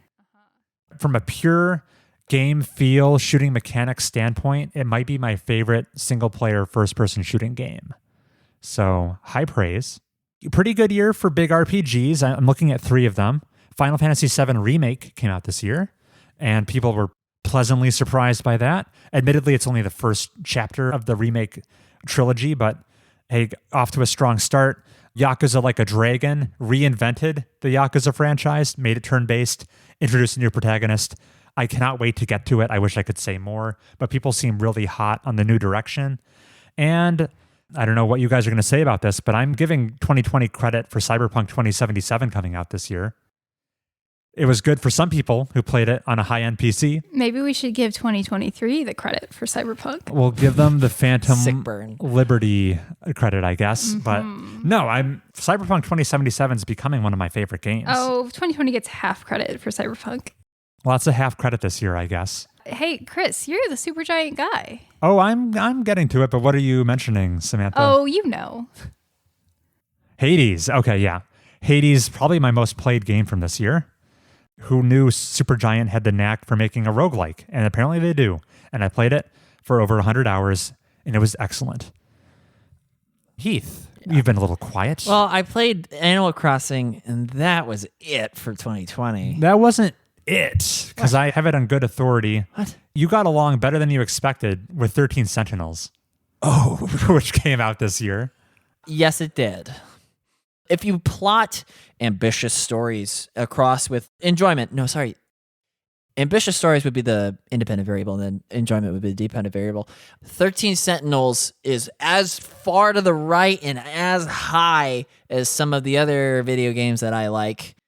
If I were just dropped into 2020 sight unseen, I would probably reach for Animal Crossing again casually and Last of Us Part 2 hardcorely.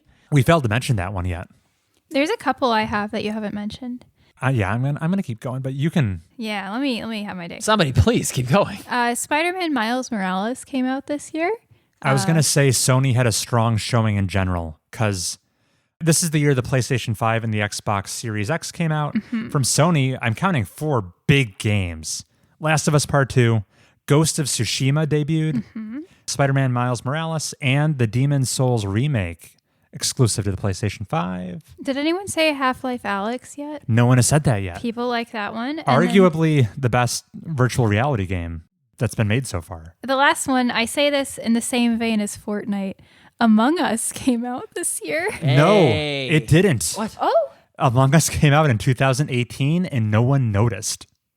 what? So we have to give it credit in 2018. Oh, Weird. okay. Like I said, games slipping through the cracks no. all the time. He waited like an hour to drop that on us. The foreshadowing in this episode is You know on what? point. Chris, that is the most crow I've ever eaten on this show. That's well done. To some, I mean, you kind of don't eat the crow because that's an example of a game that did eventually get noticed. Okay. I ate it for 2 years. Ate it for 2 years. And then you threw it up. And then, blah. Like Samantha this weekend. And that's why your voice is better now. Yeah. Thanks, Nancy. I give it to 2019 all the way, baby.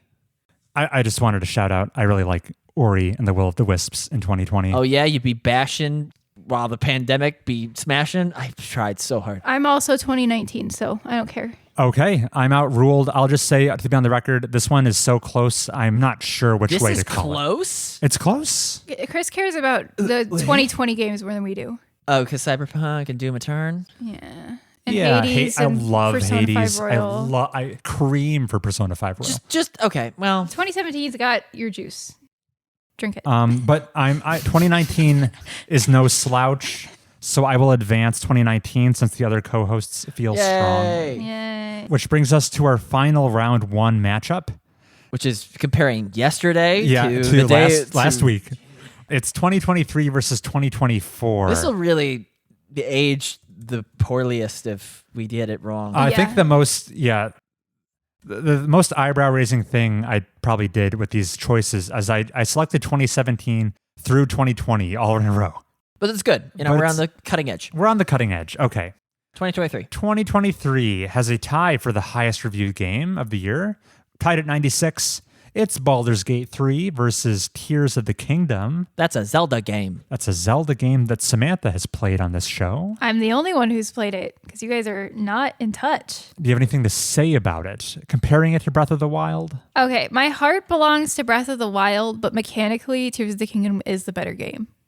Interesting. That's my opinion. I think I'm right. Everything I've heard about Baldur's Gate 3 has me inclined to believe it'll become a top 10 favorite game of all time if I play it. Yeah, so, same. Sounds great. You gotta play 1 and 2 first. You can't make me. They're pretty self-contained, I think. Alan Wake 2 was big. Yes, excellent. Very not a big seller, but a critical darling. Spider-Man 2, people were like, it's more of the game I liked. Right. There was Dave the Diver, Hi-Fi Rush. Chris is mid on Hi-Fi Rush, but other people loved it. Super Mario Wonder, which is beautiful, but we haven't played it. Scored very well on Metacritic. The Resident Evil 4 remake. I'll say, in general, good year for remakes that go above and beyond. Mm-hmm. So yeah, Resident Evil 4 remake, practically a new game. It's pretty unrecognizable from the first. Dead Space remake came out this year and made big changes. And I personally disagree, but it had almost the highest review score of the year. That Metroid Prime Remastered came out this year. Let's say it together, Chris. Metroid Prime, Metroid Crime Against Humanity. More like Metroid Crime against game design. Yeah, hated that game. Hey, Slay the Princess came out this year as well, which Heath rolls his eyes at, but I liked. Heath, any 2023 games we're omitting? Yeah. The thought experiment continues. If all the 2023 games were right in front of me, I would reach for Deceive Inc. No, baby. Dude. The multiplayer game with the stealth. You're just hungry for that Assassin's Creed Brotherhood multiplayer lobby you can't return to. And then I would also reach for Tears of the Kingdom. Mm-hmm. If I wanted to be not casual, but just if I'm looking for a single player experience. Hey Heath, do you own a Switch? Yes. I also own Breath of the Wild. And I'm not Your quite reach there is yet. looking pretty short. I reached for it. Whatever. This 2023 is fine, I guess. I'm going to try to make a stronger case for it. So just to sprinkle in some more indie games we would care about here. Hey, Dredge came out this year. Heath. I do like Dredge. We haven't played It's it just yet. over in a blink. We have to give credit. Chance of Sonar is this year. I can speak fondly of Dave the Diver. I put it in my top 10 favorite games I played last year. Really good loop to that game. And yeah, Slay the Princess. Heath wasn't hot on it, but man, reviewers were. That game was scoring in the 90s on Metacritic. Hey, we really liked the pristine cut. We did. We sure did. Yeah. I think this was the best-selling game of the year. Probably earns a mention. Hogwarts Legacy came out. Oh, I so don't care. Apparently a well-realized version of that world to visit. And a couple other odds and ends I'll mention are probably the best From Software game not made by From Software came out this year. Lies of P, the Pinocchio game. Dark, edgy Pinocchio. And there were some good JRPGs this year. Final Fantasy 16 was high spectacle. And Octopath Traveler 2 was apparently very systemically rewarding, but I've played neither, so I can't go deep. And yeah, if we want to give Cyberpunk credit for Phantom Liberty, its big expansion, that came out this year as well. Cyberpunk became playable. It's in the patch notes, I think. Entered its final form. Didn't it win one of the awards for like ongoing game or something? I think it might have, yeah. So 2023, I mean, Baldur's Gate and Tears of the Kingdom, those are all timers by most people's standards, I think. Yeah. No, I'm with you. Okay. Which leaves 2024 looking a little sad. I'm going to come to bat for 2024. All right. There was a 3-way tie for the highest review score. Astrobot, Metaphor Fantasio, and Elden Ring Shadow of the Erd Tree all scored a 94 from last year. What's going through your head, Heath? Oh, just Ballatro's doing all the heavy lifting. So true. Yeah. So yeah, Balatro came out this year. Hey, any Yakuza games come out this year, Chris? They sure did. Like a Dragon Infinite Wealth came out, and everyone applauded. Mm-hmm. Stellar Blade came out, which I haven't played, but I've listened to the soundtrack like a billion times. And it slaps. Slaps. Black Ops 6 came out to great reviews after a lackluster previous couple entries. People were hot on that. Uh-huh. Yeah, but the characters are all like weird. Remember when Cuba Gooding Jr. got recast as Rhodey in Yes. Marvel? Yeah. With Don Cheadle replacing him. All these Black Ops 6 characters are just total bait and switch, like in name only. I have a hard time recognizing them. I see. There was Legend of Zelda Echoes of Wisdom. That's true. Is that a new... What? I've never heard of this game. It looks like, I don't know, really cutesy. It's a 2D Zelda. It's the first That's what that title is. Zelda Pro Tag Zelda game. And it strangely has immersive sim DNA in it. Gets good reviews. Helldivers 2 came out this year. Yeah, there was a pocket of like pretty solid, straight up adrenaline pumping action games with Helldivers 2, Stellar Blade previously mentioned, and then not for us, but Black Myth Wukong was big. If Helldivers 2 had come out when I was in high school, I would play Helldivers 2. That would have been preem content for playing after middle school in party chat with your buddies. Yeah, I envy the 15-year-olds who got to play that at 15. Indiana Jones came out and was better than anyone expected it to be. Hey, Chris, we played Super Mario Party Jamboree together. I'm not going to hold that up as a positive for the year. It's a neutral for the year. It's a neutral. Not better than the previous one. So I think 2024 is notable if you cared about two things. If you cared about JRPGs and if you cared about high-quality indie games, of which I do. If you care about both of those things, I think it paints a strong picture. So for indies, yeah, Balatro absolutely nominated for Game of the Year. UFO 50 is a project I can't believe exists. 50 fucking games came out, and they're all pretty good. I will do just about anything involving UFO 50 except playing it or watching it. It's so easy to admire from afar. Yes, yeah. It's like an ugly piano player. Rise of the Golden Idol came out, which I think Heath was just like, yeah, it's more Golden Idol, so maybe not the most noteworthy, but I will say 1000 Times Resist gets the Chris stamp of approval. I can't wait to play Mouthwashing, which is apparently one of the better indie horror games to come out ever. What does that look like? You haven't Scary. heard about Mouthwashing? It looks so scary. Is this like that shotgun roulette? I don't know what that is. Animal Well was a very inventive Metroidvania. Yeah, but we tried to play it. We haven't given it a fair shot. Mm-hmm. And I'll just say Tactical Breach Wizards looks like the follow-up to Into the Breach with a story I want to check out. And then the JRPGs were almost the strongest year ever. So we had Metaphor already mentioned. Somehow we have not yet said Final Fantasy VII Rebirth came out this year. Was a massive adaptation effort of Final Fantasy VII. Persona 3 Reload came out this year. Unicorn Overlord, Dragon's Dogma 2, and then Like a Dragon Infinite Wealth. Persona 3's on this list 2 times. Yeah. How'd that happen? So is Persona 5. The lobby is doing so much work. Hey, Chris, cover up Metaphor for me and then look at 2024 and look at 2023. Okay. What are you feeling? What do I have to cover up from 2023? Nothing. That seems like a biased exercise. Okay, fine. Cover up Slay the Princess.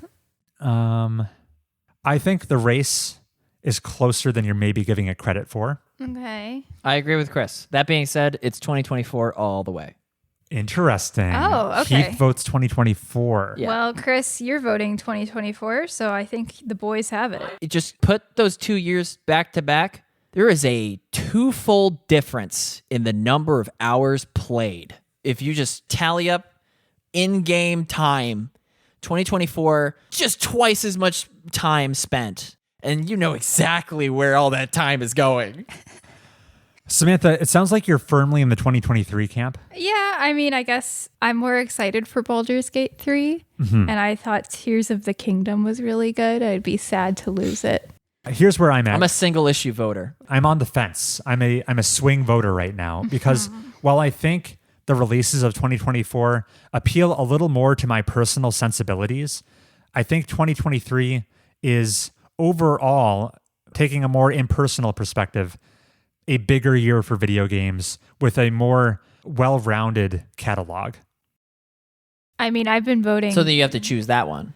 what my personal 'Cause you- interests are.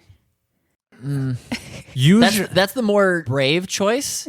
But when your list is compared to everybody else's, there's no fine print asterisk that says, it's because I like these games the most. So Heath, it sounds like you're urging me to vote with my brain and not my heart.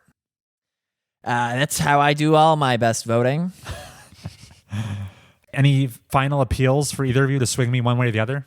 You gotta want my vote. Buy a goddamn Switch 2 so you can play Tears of the Kingdom. As Nintendo refuses to sell me one. Break your mouse, and then he'll have a need to buy a Switch 2. I'll do it. I think I will.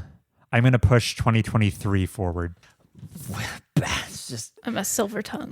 This is your chance to swing me, Heath. either of these years are getting stomped in the second round. Yeah. So I'm trying Interesting. That's kind of my view as well. Okay, we have concluded round one. Now the rounds should go faster. Now they should go faster Okay. since we're revisiting our homework. All right, Chris, what's the first matchup? Round two, heading us back to the 90s, we have 1997 versus 1998. Ooh. We don't need to rehash everything anymore. We're just going to talk about games as they're relevant. I don't think this one's particularly close, in my opinion, Yeah, I think I'm with you, Chris. because I'm such a golden eye hater. I'm obviously going to give it to 1998. I'm just looking at Ocarina of Time versus Diddy Kong Racing. Very good. Chris, can you not walk in another person's shoes from a generation ago? People are going to look upon Among Us and be like, why did you play this game? And it's really just the cool zeitgeist of bringing everybody together and having fun. And although I never played Among Us, I played like an IRL version with my coworkers not long ago. And I totally can empathize with those people. Much in the same way that if I'm in Bill Clinton's America playing GoldenEye with my three best buds, that is a treat. Right. I think it's coming down to a difference in grading criteria. When did Doom come out? Do you look upon Doom as like, this is some blocky... Right. If we were choosing the most important year in gaming right now, your 2017. argument would have sway, but we're choosing the best year. These are games you have to want to play. Oh, that's true. Yeah, that was my entire reasoning behind 2023 versus 2024, wasn't it? Yeah. Oh, okay. Want to play, then it's 1998. All right, 1998 wins it unanimous. 1998 has it. I'm sorry, Castlevania Symphony of the I'm Night. sorry, Final Fantasy VII. I'm not sorry, Castlevania. Your show needs to be better. All right, 1998 advances. It will be appearing in the final 5 face-off. Oi, it's 2004 versus... 2004 versus 2007. Oh, yeah, this isn't close. Wait, Orange Box. Wait, what the hell? Okay, yeah, this is so crazy. So it's Half-Life 2 versus Orange Box. Right. Which is just like... It's like Chris versus Thomas that's getting cut. And then it's Halo 2 versus Halo 3. Right.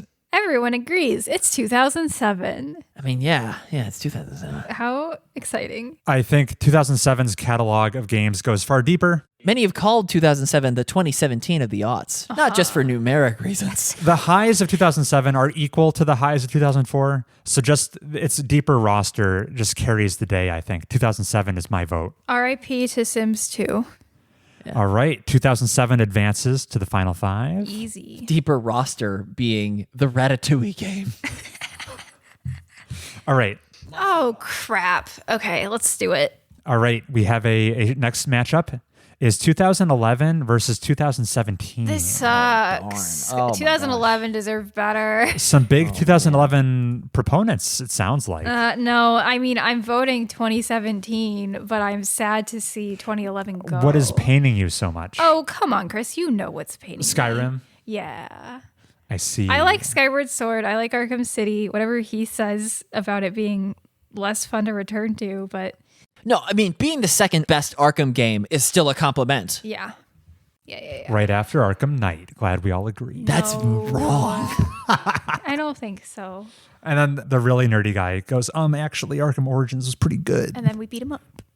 I'm going to kill that guy's parents, and then he'll become the It's 2017, no contest for me. 2017. All right. Yeah. Let's send it. Send it. 2017 was just the year of games. I'm going to feed 2011 into the fish guillotine from Edith Finch. No. Okay, so maybe now we finally have an interesting round 2 matchup. I don't think so. Let him up. It's 2019 versus 2023. Yeah, and 2019 wins. I second that. Oh man, you guys are so quick on that. Sorry. So quick. I mean, it's true. Like, what are you saying? Like, Outer Wilds plus Fire Emblem Three Houses plus Sekiro doesn't beat 2023 alone? Critical consensus would disagree. Whatever. Critics can piss in my tea. I see where you guys are coming from. There's a lot of beloved games on this show coming out in 2019.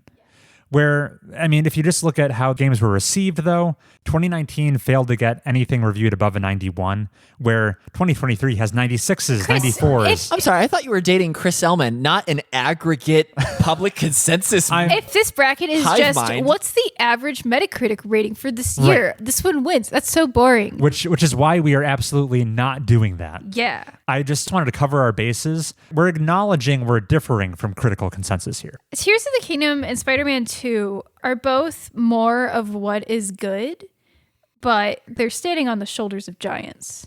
Would you agree the highs of 2023 exceed the highs of 2019? No. Okay. Like, I don't think so. emphatically no. Interesting. Oh, but that's just Outer Wilds. 2019 supporters over here, Chris. If Outer Wilds is out of the picture, Then it's a coin flipper. okay. Maybe. I see. Not for me. I'm still leaning more toward 2019, though. You have to do a lot to tear me away from Three Houses. It sounds like this would definitely be an uphill battle to push 2023 forward. Would you recommend I try to beat Royal rather than try to pick up Three Houses? Chris. Knowing my buddy Heath, since our friendship dates back to 2014, I wouldn't say finishing either of those games are high priorities for him. Yeah. I'd probably recommend Danganronpa before I recommend Three Houses. Whoa. For you. I think I weirdly agree with that. You know what? I've opened the store page. And then I saw the banner art and I said, no. I know it's horny anime, but you'll love the mystery. I love the mystery. It's so good. 2019. Okay, 2019 sounds like it advances. Easy. Maybe the most dark horse inclusion in the final 5. So here's where we have one more job to do. We have determined what 4 out of the 5 finalists will be. Oh, we're resurrecting? 1 year gets to come back. Oh, weird. In the final 5 confirmed already are 1998, 2007, 2017, and 2019. But who will join them?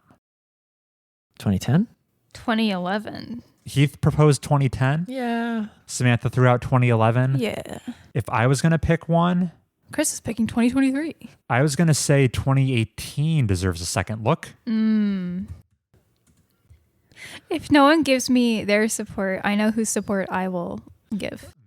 So, Prisoner's Dilemma. everyone pick a person that you hate least. Yeah. There you go.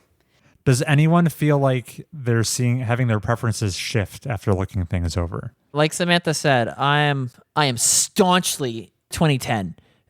but I know which of your twos' years I would. Okay. If my if ranked choice voting. We're ranking choice. We're ranked choice voting right now? Yeah. All right, so we all know what our number 1 vote is. Pick your number 2, Chris. My number... let me go last. All right, I'll say my number 2 is 2018. Oh, crap. My number 2 is 2011. Oh, don't put us in a deadlock, Chris. All right, I'll be honest. Yeah, 2018, I mean, you haven't forgotten 2018 had Frostpunk, right, Heath? Or Frostpunk, Into the Breach. Return of Obra Dinn. Red Dead 2. Oh, it had Return of Obra Dinn? Yeah. Oh. Chris, if you don't pick your game, Heath's waffling as we speak. no. It might be 2018. Say 2011 and let me win. Nope. Influencing voters. I just want to make sure he's making an informed decision. Oh my God.